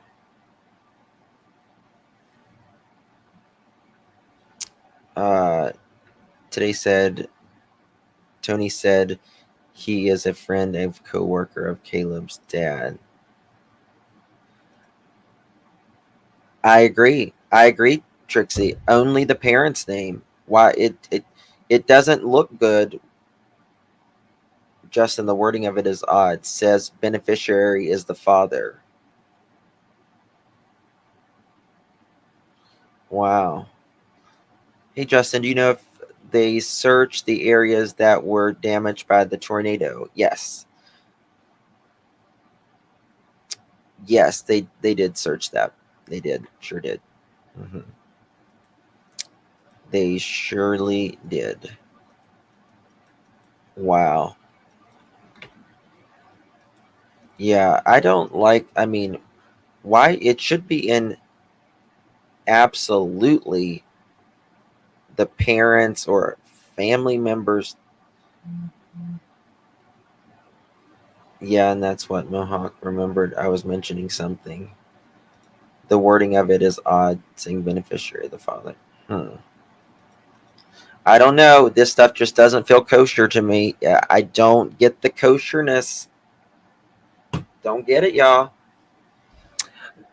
Guys, if y'all have not hit the thumbs up yet, I would greatly, greatly appreciate it if you would hit that thumbs up. Help spread the word. Share this on your social media. Even better, subscribe if you haven't subscribed yet. And hit that notification bell. Also, if you're on J4A, we are also on Clutch Them Pearls, and we have another channel called Hey Sweet Tea. I want to show you guys this. I'm sure most of you have seen it, but I want to talk about it because this photo Chris pointed out, and none of us noticed it until Chris pointed this out. And this picture is, it's, you know, they say a picture is worth 1,000 words. This one is worth at least 10,000, in my opinion. It says, in my opinion, everything we need to know. They are trying to get that story mirroring. Watch this. Right, just 30 seconds. Don't move it. This is what they call mirroring. Because look, we're on a limited time schedule here. I wish that I could break down every single piece of every single thing that has been said, and I will fill Dr. Gary in much more as this case continues. This won't be the last time that we discuss this. We probably need a part 2. Okay, but stop right there before you, right? Just 30 seconds. Don't move it. Oh, what's in her hand? This is what they call mirroring. It looks like, I think it might be a battery pack to her mic. I'm pretty sure it's a battery pack instead of her putting it back here. And it's like kind of like wireless headphones. You know how you put them in your little magnet thingy and charge them? They have the microphones like that, and it's got it's the transmitter, and you just plug your mic in it. It's like a wireless mic. I think that's what it might be. Can't promise, but he is very controlling. The wife is mirroring the husband. She is not an independent thinker. He is dictating the entire conversation here, and she is going to mirror everything he does. Look at the hand motions. Look at their heads. They're both looking down. They both have their hands in front, and they're both making a point. But Val, listen, anybody with a brain and logic, and just logic, hey, your son is missing. Oh, well, what are you doing to help find him? Nothing. Oh, that's strange. Oh, are you at home? No, I'm 3.5 hours away. Oh, why? I'm helping my husband stay for work. Oh, well, what time did he go missing? Well, at 9 o'clock, he went to bed. 10 o'clock, I heard a thud. Oh, well, did you check on him? No, I just made up 3 different stories and said, here's one of them. Bubba, did you fall out of bed? No, ma'am. Oh, well, did you check on him any that night? No, I was talking to my husband on the phone, studying for college, and what else did she say? sleeping at the same time. Oh, well, that's strange. Well, when you woke up the next morning, what did you do? Did you check on him? Got him up for school? Yeah, and he wasn't there. So I went in to the kitchen to see if he was there making him breakfast, because sometimes he does that. Oh, but isn't your bedroom, like, don't you walk through the kitchen to get to his room? Yeah. Okay. So, did you call 911? No, I called my controlling husband first. He's been married 5 times, and which was 3.5 hours away. And I said, I can't find him. So then I drive around for a little bit, and he calls 911 on 3-way, and I don't talk at all to the 911. Oh, okay. My husband said, get back to the house because they're on their way, which I should have known that in the first place because I was on the phone on 3-way.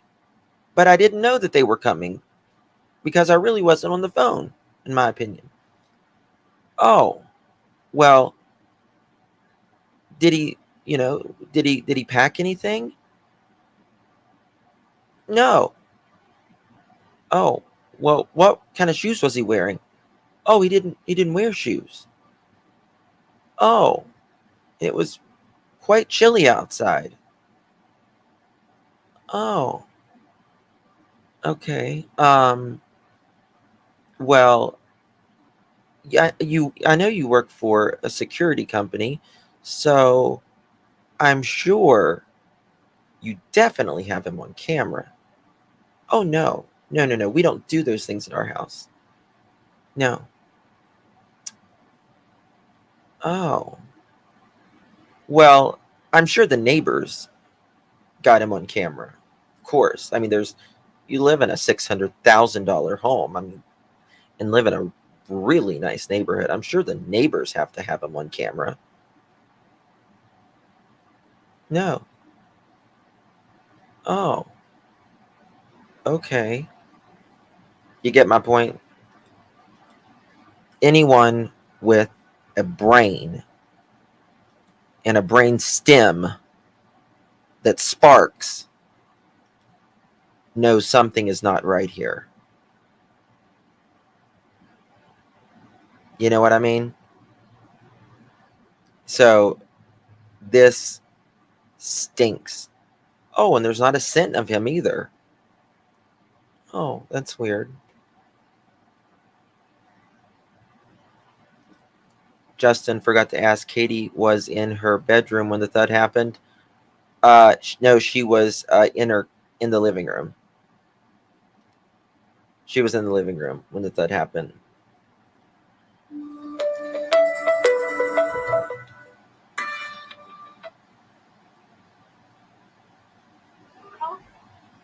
Clutch them pearls. Hello, Justin. Hello, dear. You are so spot on. I'm telling you. You know something? I was going to actually text you here in a little bit. I was thinking about you. That's so weird. Thank you. I know. We got that connection. I'm telling you, ride or die. We do. We got that connection. We do. Yes. Well, I got to give you a little bit of good news. And this, this poor child, this case, it is just, you can't, I will have an opinion that I think that this is what happened. And then I start doubting my opinion because all this craziness, it is getting ridiculous. Yeah. I mean, just absolutely ridiculous. And the people that care, like you and other creators and all of your followers, we are invested in Sebastian. We really don't care about the PR person, I don't give two craps about them at all. But I just took a job as a behavioral health associate for children. Oh my God! Because these children are going to know that even though they are different, they don't have a thing wrong with them, and they are no less loved than any child in this world. That is my life goal for Sebastian. Let's give Camille a round of applause. Congratulations, Camille. Thank you. I just I've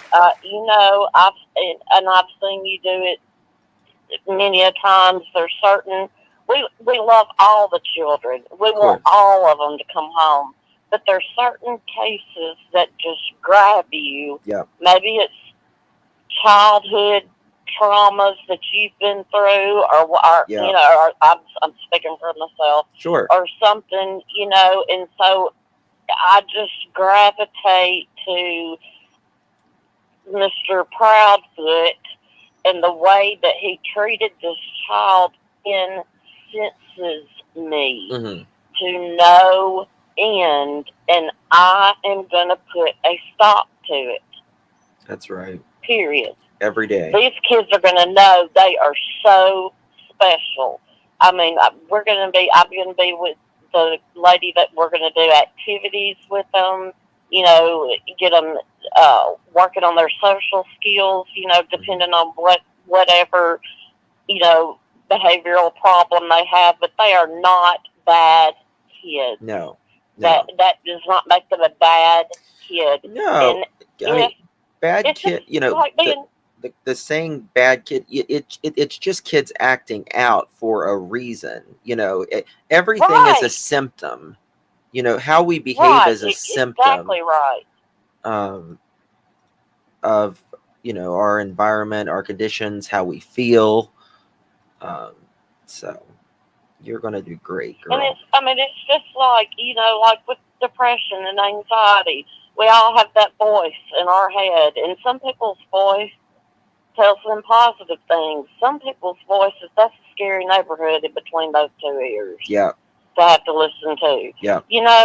But that doesn't mean that there's something wrong with you. No. You can, if somebody can just show you some love and that you matter, you wouldn't believe just that little bit, what that little bit does for people.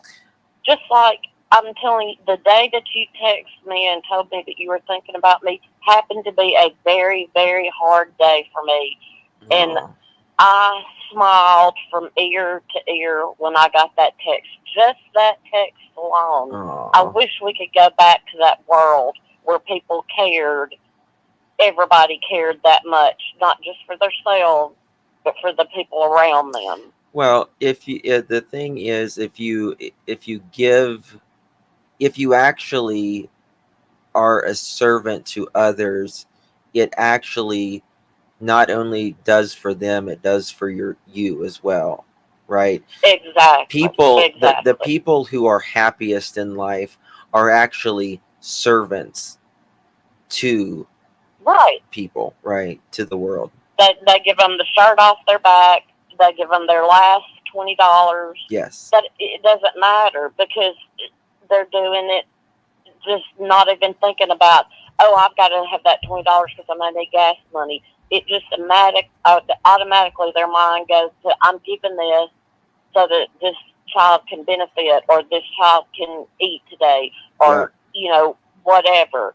And that's and like you said, that's where I am. I'm dealing with issues with my grown children are being buttholes right now because of the divorce and everything. Right. But this is gonna warm.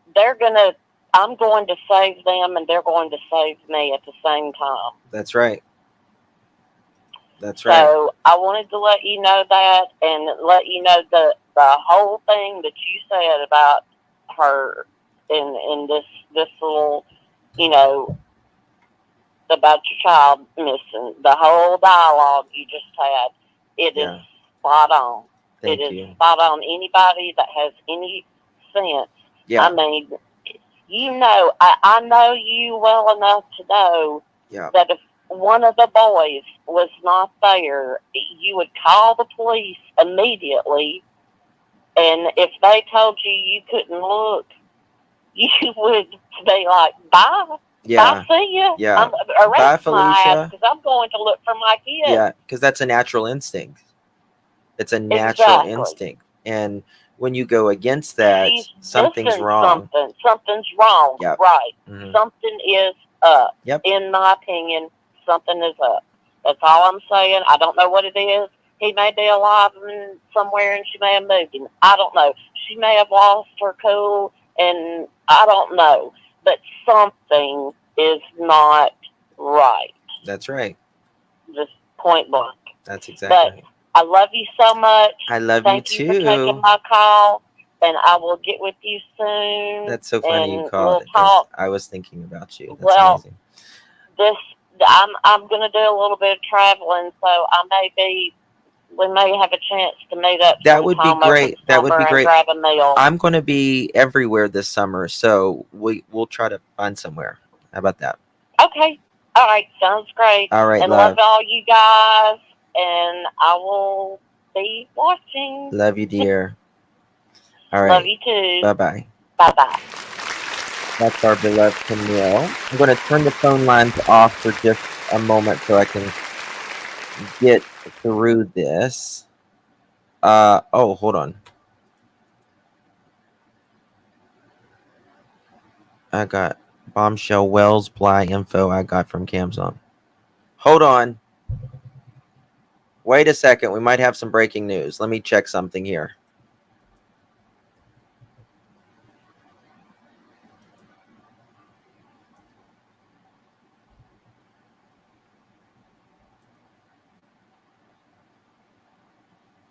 Hold on. I need to make a call, guys. 1 second.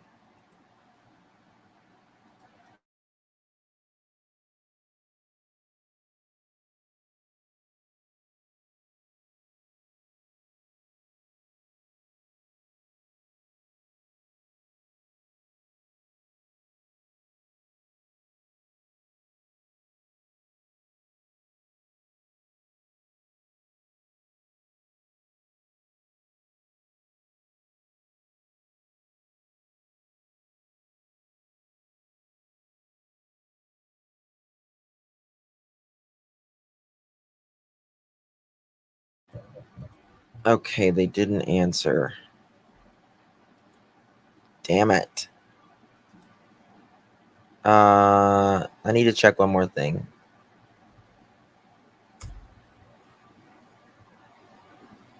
Bear with me, guys. Bear with me. Bear with me. Bear with me.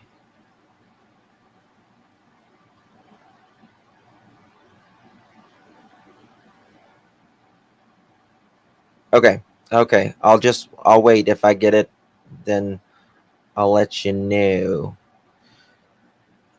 That's crazy. But I have this, or I had this on my old car. I just got a new vehicle.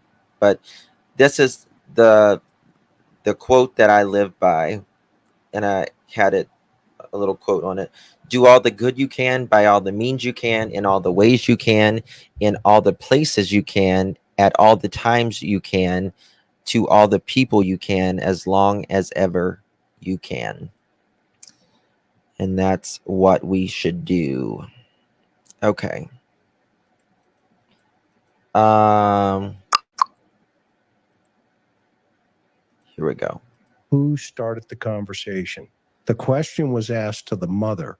The father took over the conversation, and she mirrored right along with him as to how the messaging was going to get out. No, it's like a baby cult. A cult of one, Well, that tells me, that tells us, you want to separate these two, get them out in separate interview rooms. Correct. And you want to find out what kind of abuse she's ever experienced in her life. And you want to go all the way back to when she was a child. Well, do you want me to discuss that? I don't know. I don't know the totality of what's in her past or his. So I leaked the phone call. I told you about this. There was a conversation that was had where there were some threatening things made. I wasn't the only one that had the conversation. It was in reference to Katie's past and the abuse that she suffered at the hands of her own mother at a very young age. She ends up in an orphanage or something along those lines of foster care or something. And that, he was very upset. Chris Ralphit was very upset that this was brought up, but it was something that had been brought up at the very beginning. It's public record. Her mother is, I believe, on a registry, and look, she's a victim in that sense. It's horrible. I can't hold that against anybody. When you're a victim, you're a victim. So let's build off of that. Don't leave this picture yet, and take a ton of screenshots of this particular positioning right here, because this is telling us a tremendous amount about this case, believe it or not. And this is from years of experience of sitting in that interview room and watching people. Okay. What she is doing is she is telling us in a roundabout way, listen to this. I need help. Okay. I need to get, into a place where I can tell you what's going on. Okay. Because she is, you can see it in her, it's almost like, how when a couple's been together. Like Josh and Trev, we're like the three musketeers for my buddies. 30, 40 years. And you see this old couple, or even 50 years, and you see this wonderful, husband and wife walking down the street. They walk in tandem, both step the same way. He's helping her along, and that's what's going on here. From an investigative aspect, I'm looking at this going, man, I've seen this before. Gary, what's happening in a psychological aspect on this thing? Well, it's very interesting because what you're picking up on is a kind of perversion of the normal falling into sync that people do when they're happily involved. You can also see that in cult leaders and in domestic violence and things like that, where in an almost adaptive way you're mimicking and kind of falling in line with the person because it's the easiest way to keep them happy and not have them be dangerous. I've always said that that kind of relationship is like a cult, in small form. All a cult is a large-scale abusive relationship, right? Where the offender chooses to do it to most. Katie had a rough childhood. There's no denying that, and you got to have compassion for that.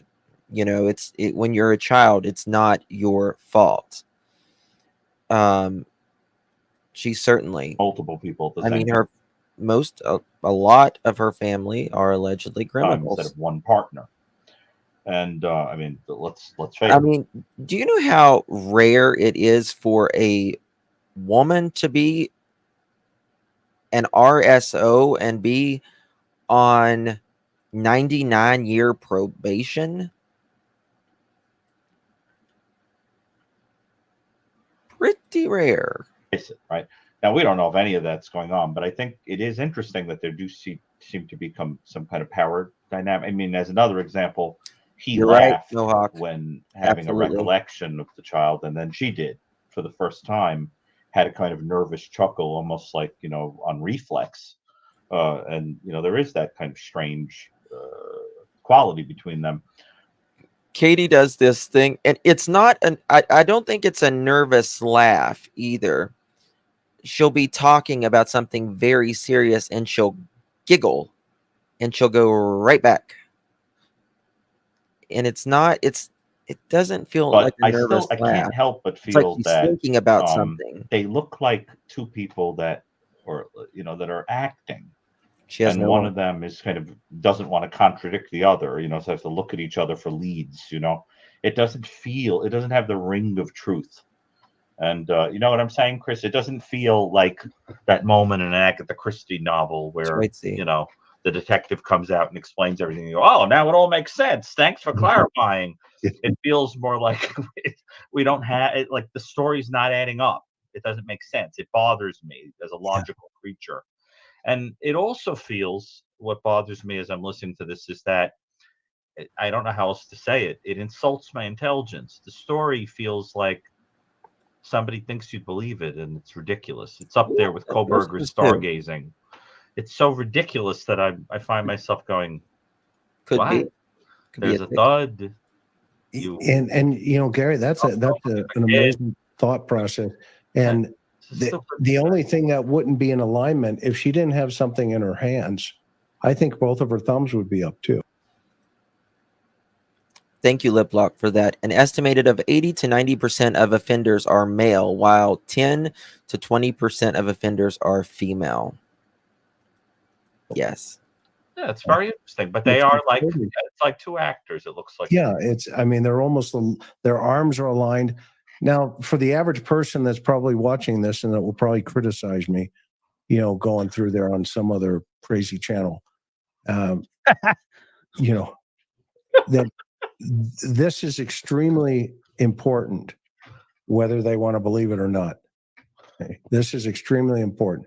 As I said with Don Wells, when I first interviewed Don Wells, I said he will adapt and he will improvise and he will fill in the gaps. And here we are years later, and he has done exactly that. Right up to the point where he was investigated and he tried, you know, getting around that. And he said, well, no, there were only 2 victims. Well, no, there were 3. And we said there were 3. And then he finally admitted, yeah, okay, well.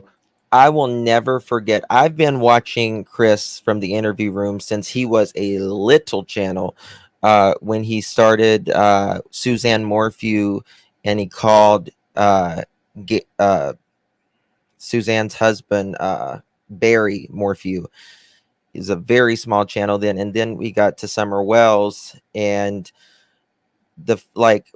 when he first interviewed Don on the phone, he got off the phone and he said, watch, his story is going to adapt and his story is going to change. And damn if it didn't.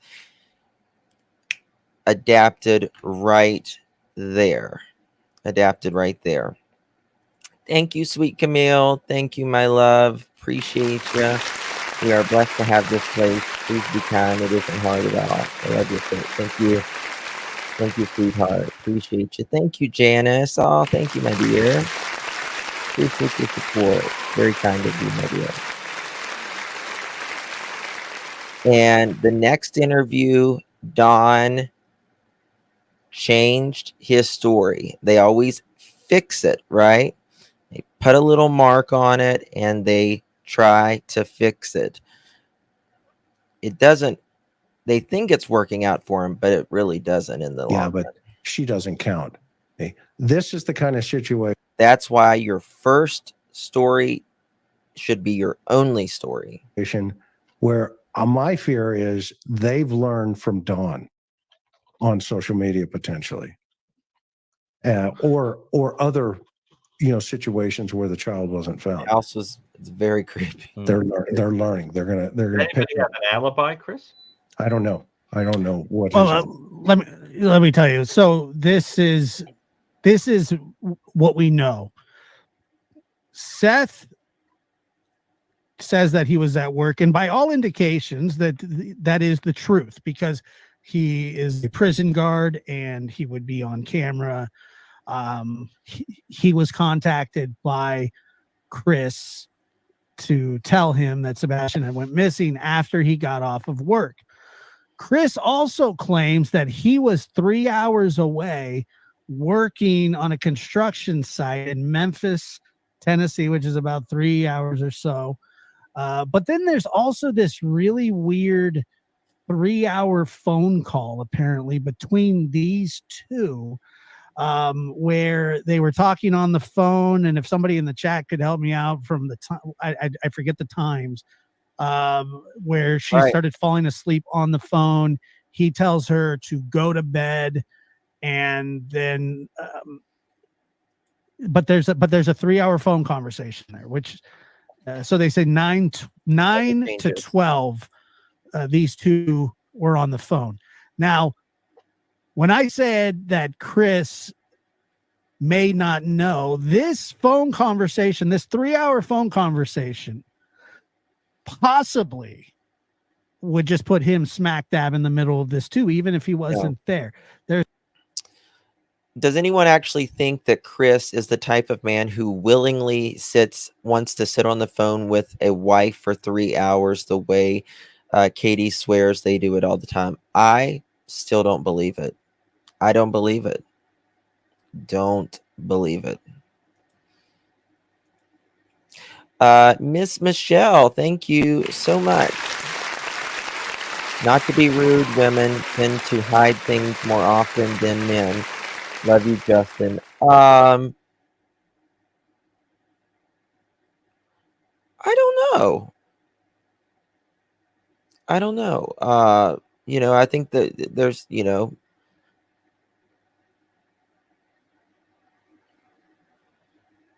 see, I don't know about that. See, I feel like women are usually more emotional, more likely to talk about things. And men, they don't have to tell their friends, or something. I don't know. Usually. I don't know. It's interesting. There's a phone conversation in 3 hours. Sebastian goes to bed at 9. She hears a thud. Right now. Then these two are talking on the phone. Because he's out of town and not home, and he spends a lot of time out of town working. Okay, he has a camper and that sort of thing where he's just not home much. He allegedly wasn't home all weekend as well. Now I don't know. This is extremely important, what you're saying, because it means if there is a controlling dynamic here and he's not there, then that implies that would have created a window of opportunity to do something that is out of the ordinary, or that he might not have approved of, or something like that. That's a very interesting piece of information, because that dynamic would have been like, a crack of light couldn't break out of it, it seems like. So now he's away and he's talking to her. What opportunity is created? The other thing is, and I want you to explain this because I'm worried the show's going to run out before you get to explain it, is that sometimes I appear on Court TV, and so I'm always monitoring what they have on and if I'm going to be asked to potentially go on. And even though I've been kind of avoiding this case, I do remember hearing the Seth, not Seth, what's his name? The father. Yeah, Katie's not speaking. I believe he's forcing her so nobody can get a loan to interview her without him. Yeah. The father of Sebastian, Seth Rogers. He's controlling that awfully. The boy's mother. And the thing is, this is what I don't understand. Why would Chris want to control Katie from doing an interview if she is just talking about finding her son? Right? Why? Doesn't make sense. You're just talking about your missing son. So what's the motive? There has to be a motive for him, in my opinion, to want to control why he doesn't want her to talk. She's definitely the weakest link, but he's afraid she'll screw up. Yes, but would he do that if he was not involved in this theory that we're talking about? not a fact, a theory. Would he still do that if he wasn't involved? I don't think so either.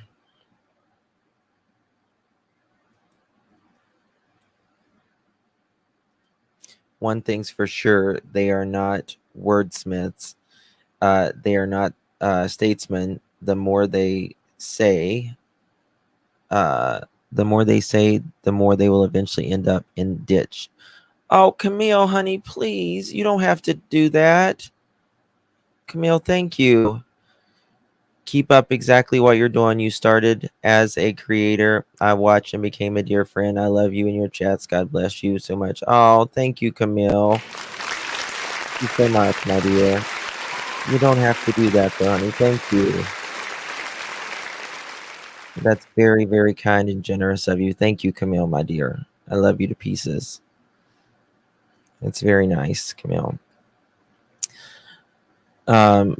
Hopefully we can meet this summer sometimes. Guys, I'm going to be a lot of places this summer, so get ready. Get ready. I've already started editing. I'm going to be doing videos on cold cases and cases that are intriguing, but we're also going to be doing celebrities, like a lot of old Hollywood celebrities, kind of like a biography documentary style. So get ready for that. And that's going to be it's going to be interesting. Yes, please drop a like. She's a friend. Yeah. So I know Summer's Army. I know. It's a lot. It's a lot. So if you like Hollywood old glamour, Miss Michelle, I'm usually in Canada in July. So I will probably be in Canada in July. May I request Maya Mility's murder trial is coming in January, please? Of course. Yes. 23 more to 600. Thank you, Camille. Thank you. Why are you not a mod? Okay, let's fix this. 1 second. In his opinion, was responsible for this. And he told a story on Court TV that when Sebastian was 13, I would love being that he was Barbados. sexually assaulted by an 8-year-old while in the care of his mother. Other way around, but yes.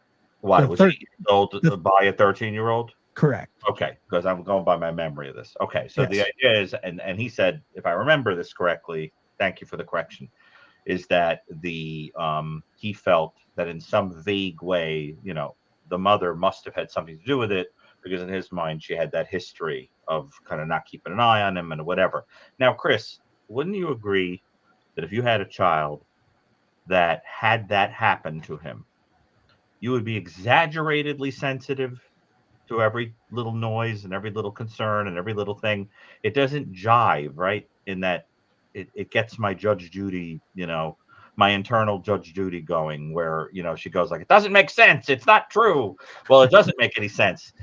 What do you think about that point, Chris, now that we've mentioned that little tidbit?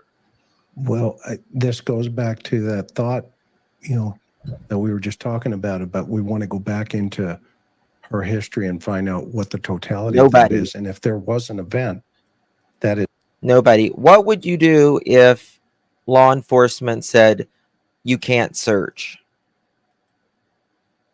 Or you shouldn't, or you're not hanging up flyers, or you're not doing interviews with at least big media. Vancouver's my favorite city in the world, by the way. It's my favorite city in the world that I've been to.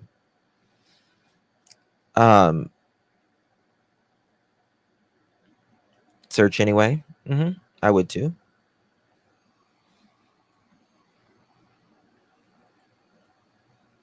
Yep. Yep. Is as drastic of that as that. Yeah. Then you Exactly. would Wouldn't even expect be a question. this other Thank side you, of her Summers. to come out that is much Glad more you did. protective Thank you. than anything you've ever seen. Exactly, I mean, Robert. Search anyway. That's what you we do. all know what if a child gets molested or injured or Let me tell you something. 1-800 here. She has been. I don't mind. I don't think she minds because she's told her story. I think it was her granddaughter, went missing for several days. And let me tell you something. She was a badass. She was like literally kicking ass and taking names is what she was doing. And that's what a mother does. That's what a father does. You become Superman or Superwoman when someone tries to do that with, right, like your kids could be in harm's way, right? Grandson, 13 days. Today he is my adopted son. There we go. Right? Like kicking ass and taking names. You're welcome, Rage. Nobody.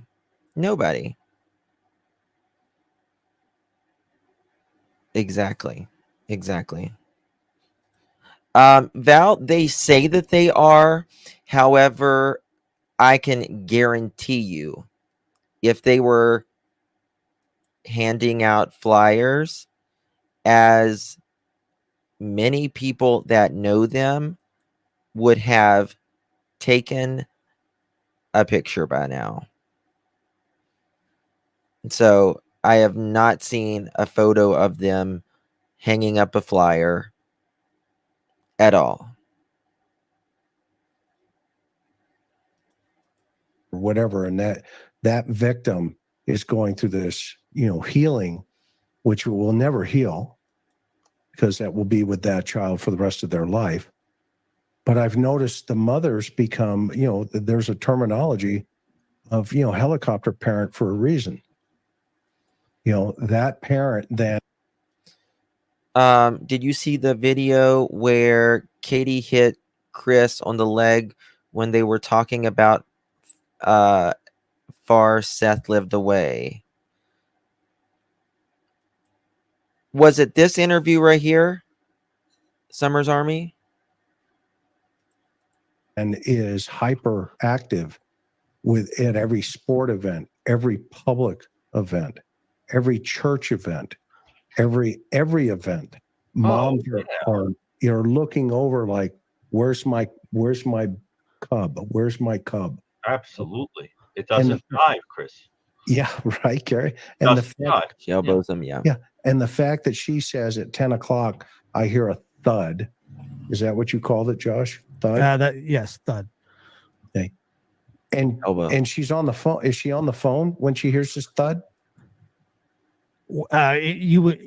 Yes. I mean, she doesn't say that from what I know, but she heard it during the time that she would have been on the phone. Yes. Yeah, well, she said she was on the phone. Well, they were on the phone 3 hours from 9 till midnight. So at 9 o'clock, Sebastian goes to bed. 10 o'clock is when the thud sound. So that's when she said, Bubba, are you okay? Yes, ma'am. All right, go to bed. Or I don't care what you're doing in there. Go to sleep. Depends which story or which interview. So she would have had to been on the phone studying. What else did she say? Sleeping, and also hearing that, which had to be quite loud for all that shit to be going on, and also hear that and speak to Sebastian. Got it. Sure. Okay. And what happens? when she hears the thud. She with her just autistic child. she just tells him to go back to bed or knock it off, go to bed, Like Cole's upstairs or something, or wherever he was. Yeah, across the Yes. house or whatever. Yes. Yep. Okay. Great point. I've never heard anyone say that, Casey. I would call I've heard the 911 part first, but then my child's father first. I'd have call the jail for Seth. Yes. Not a text that says, please don't be mad,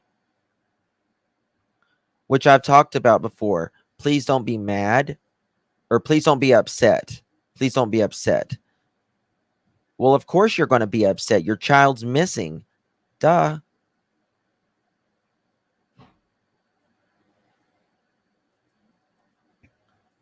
But she doesn't get up to investigate. You would have called their work. But in my opinion, they wanted, since they didn't get a hold of him or they just text him, they wanted him to not know for as long as possible, I guess. Investigate the thud. No. No. Okay. All right. And I'm she just going to has her own categorize history. that. She has her own history of being taken advantage Abused. of. Yes. Correct. Chris, that also is odd. You know what I mean? You would think you'd be exaggeratedly sensitive. I mean, unless she's like completely dissociated or something, but which can happen. But it's all very odd. The other thing that I don't understand is, are they sure that it was a 13-year-old that abused him? That wasn't a cover story for someone else abusing him? I don't know. I mean, it seemed like they kind of all agreed on the circumstances, but that the disagreement was that he didn't receive the proper care and treatment after it happened, and that he wasn't seeing the right psychologist, I guess, or type of psychologist. Chris, don't you think that's an interesting question? I'm just going to put another flag on it. Yeah, And- another and- pin in it. Yeah. Yeah, another pen. And I don't know how many we got yet, but Josh, is this the video you told me about where he went off? No. We watched this one before. Have I watched this one? Yeah, we watched this one before. This is their very first interview that they did. By the way, Dr. Gary, this is 9 days after Sebastian is missing, their first sit down. Well, the first time, Keep Grinding Up says, thud seems very descriptive. First, she said she heard a sound. Then later, she changed it to a thud. She said she heard a sound. And then she said that, what did she say? She said, oh, it just sounded like he was in there, messing around. Have a cold coffee on me, friend. Oh, thank you, my dear. Thank you. Appreciate you. Thank you. Camille, I'll look up Leah. I just looked it up. She's a 13-year-old that went missing after Hurricane Andrew. Public plea. You make anything of that? No, I just think it's very interesting. I mean, the other thing I would definitely want to know about is if they're in this state of horror, Michelle, being I afraid have. about this child. Yes. Typically, what happens with parents like that is they don't leave the house. They don't function. They don't. Did they do things that were suspicious for people that were supposedly overwhelmed emotionally? Like, did they go on a cruise or not hang around? Yeah, they said he didn't sleep much at all. First time he went to bed at no problem. I don't see a 15-year-old going to bed at 9 o'clock. Not unless he was given medicine or was extraordinarily exhausted, which it said he never did sleep good to begin with. He said he didn't matter. Said it didn't matter if he ran a marathon, he could still just sleep 3 hours or something. And that's all he needed. Down during the searches or do anything like that. It was a little inconsistent with being in a state of terror. Well, let's finish listening to this, and then you stop me when you want. Also, I want to get to the. I'm going to take that for a yes. Yes. Okay. All right. All right. He is just on it, and he is all about it. But I mean, he's very smart. He can play chess. He can beat adults in chess. Wow. So he's He loves playing games. What about navigation? Like, I've wondered that. I've wondered if Seth really knew who was it that did that. Was it really a 13-year-old or what? Who knows? did he have a sense of direction? Do you think he could have possibly even hitched a ride or gotten a ride on a bus or some sort of transportation? That is a speculation. You see, I can see that. I can see a 9 to 6 for someone younger than that.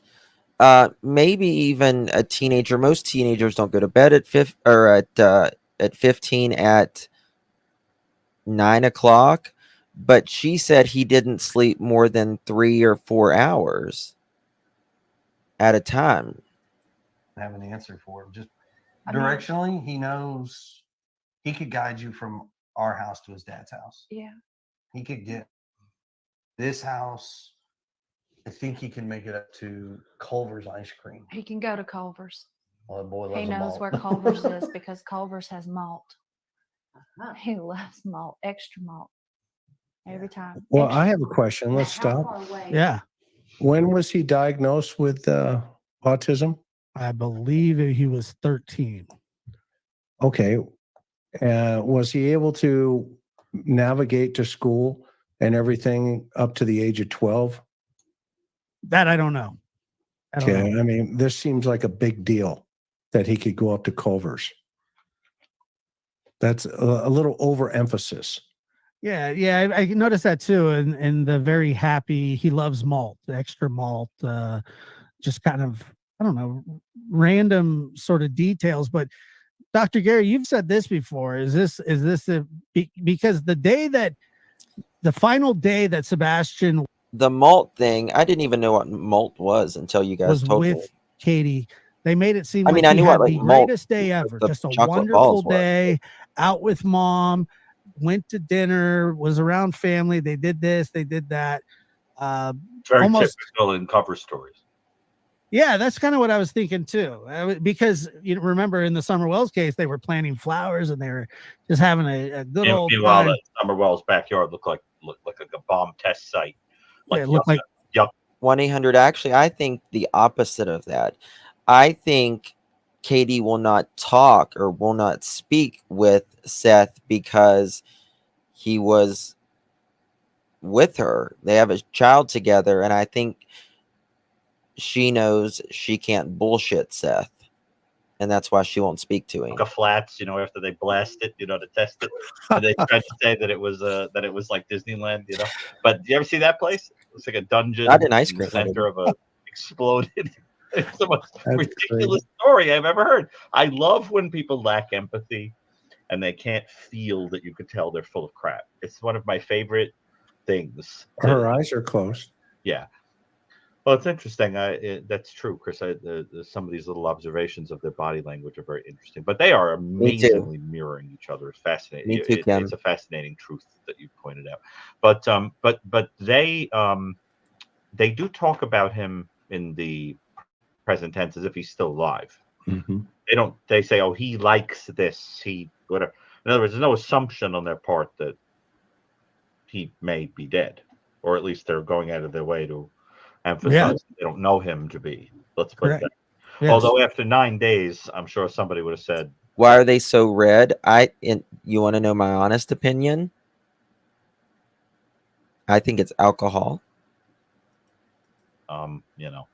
I would be bracing myself because chances are, I mean, if the kid is on foot, Chris, how many miles could this kid have walked? Well, with shoes, a long way, but he didn't have shoes. Shoes. I mean, dogs or whatever would be looking in a you're talking about a radius of what, mile or two? Yeah, miles. Yeah, 5 miles, 3 to 5 miles. And so depending when he left. I mean, if he left at 6 and they called the police at 7, or what, did he leave or was he taken or earlier in the day, or possibly Sunday evening, because you have that 9 to 12 phone. Mods, Little Bear Paws is late. Mods, Little Bear Paws is late. Little Bear Paws to the office, please. Little Bear Paws to the office, please. Late. My God, what is wrong with you? Phone call. So Okay. Getting Little Bear Paws. Time out. I love you, Josh. You know that. No. This is your show. No. Okay. How many abductors, right? How many abductors go, you know what? I think I'll just drive around the neighborhood here and see if there's a 15-year-old sound asleep in the house. And, you know, I'll just take a random. I think it was Mohawk that said this, and I never thought of this. I think he said it in Josh's room, that their drive that they live on is a cul-de-sac, a dead-end road, which is very similar in Summer's case too. Like, you know, they say Summer was abducted. I don't think Summer was abducted more than the Man in the Moon. But I thought that was interesting as well. Both of their roads are dead-end roads. Yeah, I said it was a dead-end road. I never even, I mean, I knew it was a dead-end road, but I never put the two together. And I thought, that's very interesting, because I do not believe for a second, in my opinion, that Sebastian was abducted. I don't think so, in my opinion, at least. What makes it odd, Sebastian has a private bathroom. The interview they had with Chronicles of Olivia, or the one before, that there was 5th of Crown Royal and a wine rack. Yeah. A lot of people noticed that the wine and the 5th of, I think. And you know, some people change so much when they drink alcohol, right? It can be like the quietest person, and when they drink alcohol, they get real mean, or they get real talkative, or they just completely, it's like day and night. So, you know, sometimes alcohol brings out a beast, or, you know, brings out something really bad in a person that may not normally be. When I drink, I get quiet. My friends always said, Justin, don't drink. You're way funner sober. I have not had a drink, and I couldn't tell you when. I'm shot at Not a it. drinker. Hey, I'm in the house. Yeah, that's a ridiculous. Ding dong. Yeah. Oh, wait a minute. I'm not going to ring the bell. I'm just going to somehow hope that the young man knows it's me. And so he goes to the side of the house. Boom, boom, boom. Big thump. 10 o'clock. Hey, it's me. Let's go. Come on. Don't put your shoes on, whatever you do. Okay? Because, you know, we're just going to Culver's at, well, what time is it? 2 a.m., 3 a.m., 4 a.m., 5 a.m., 6 a.m. Pick a number. Okay? Just pick any number. Okay? Put it on your bingo card and say bingo. Okay? Because that will be the number that would be possibly correct. And now just disappear. And he just evaporates from the wind. And The no only- traces, no DNA, no fingerprints, no nothing. Heck, No he's gone. indication of a break-in, no indication of going to it, nothing. Completely right. I was on the phone. Hey, just to let you know, Sebastian's gone. How do you know? I heard a thump. What time did you hear the thump? 10 o'clock last night. Okay, well, I'll be home at 7 in the morning and we'll go look for him. Okie dokie. See you at 7. Exactly, Chris. Click. Okay. Do you see how ridiculous this sounds? It's ridiculous. I agree with you. The whole thing is completely ridiculous. Yeah, without a Completely. So that's fact. why I think it's so. And that's exactly what I'm saying. People with a brain and a brain stem that sparks knows that something is not right here. You have to know that something is wrong.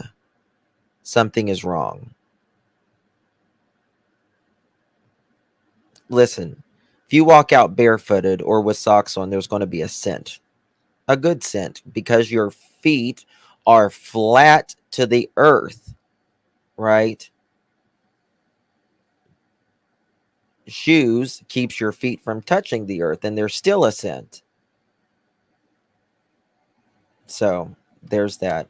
Guys, I've been on here for quite a while. I'm going to end it here. I've got some things to do. I will be back later this evening, either on this channel, Clutch Them Pearls.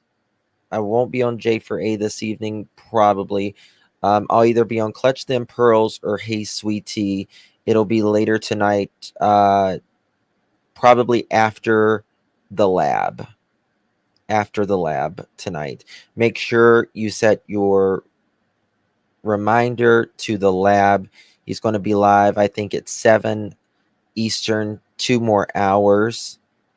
So make sure you don't miss that. It will be awesome, I'm sure. Thank you all so much for joining me. I really do appreciate your time. Thank you so much, truly. You could have chosen to be anywhere. You have plenty of options while you're on YouTube, and it doesn't go unnoticed by me. Truly, thank you for your time. Thank you for being here for Sebastian and all of these missing children. I love you all. I'll see you guys later tonight sometimes. All right, guys. Loves.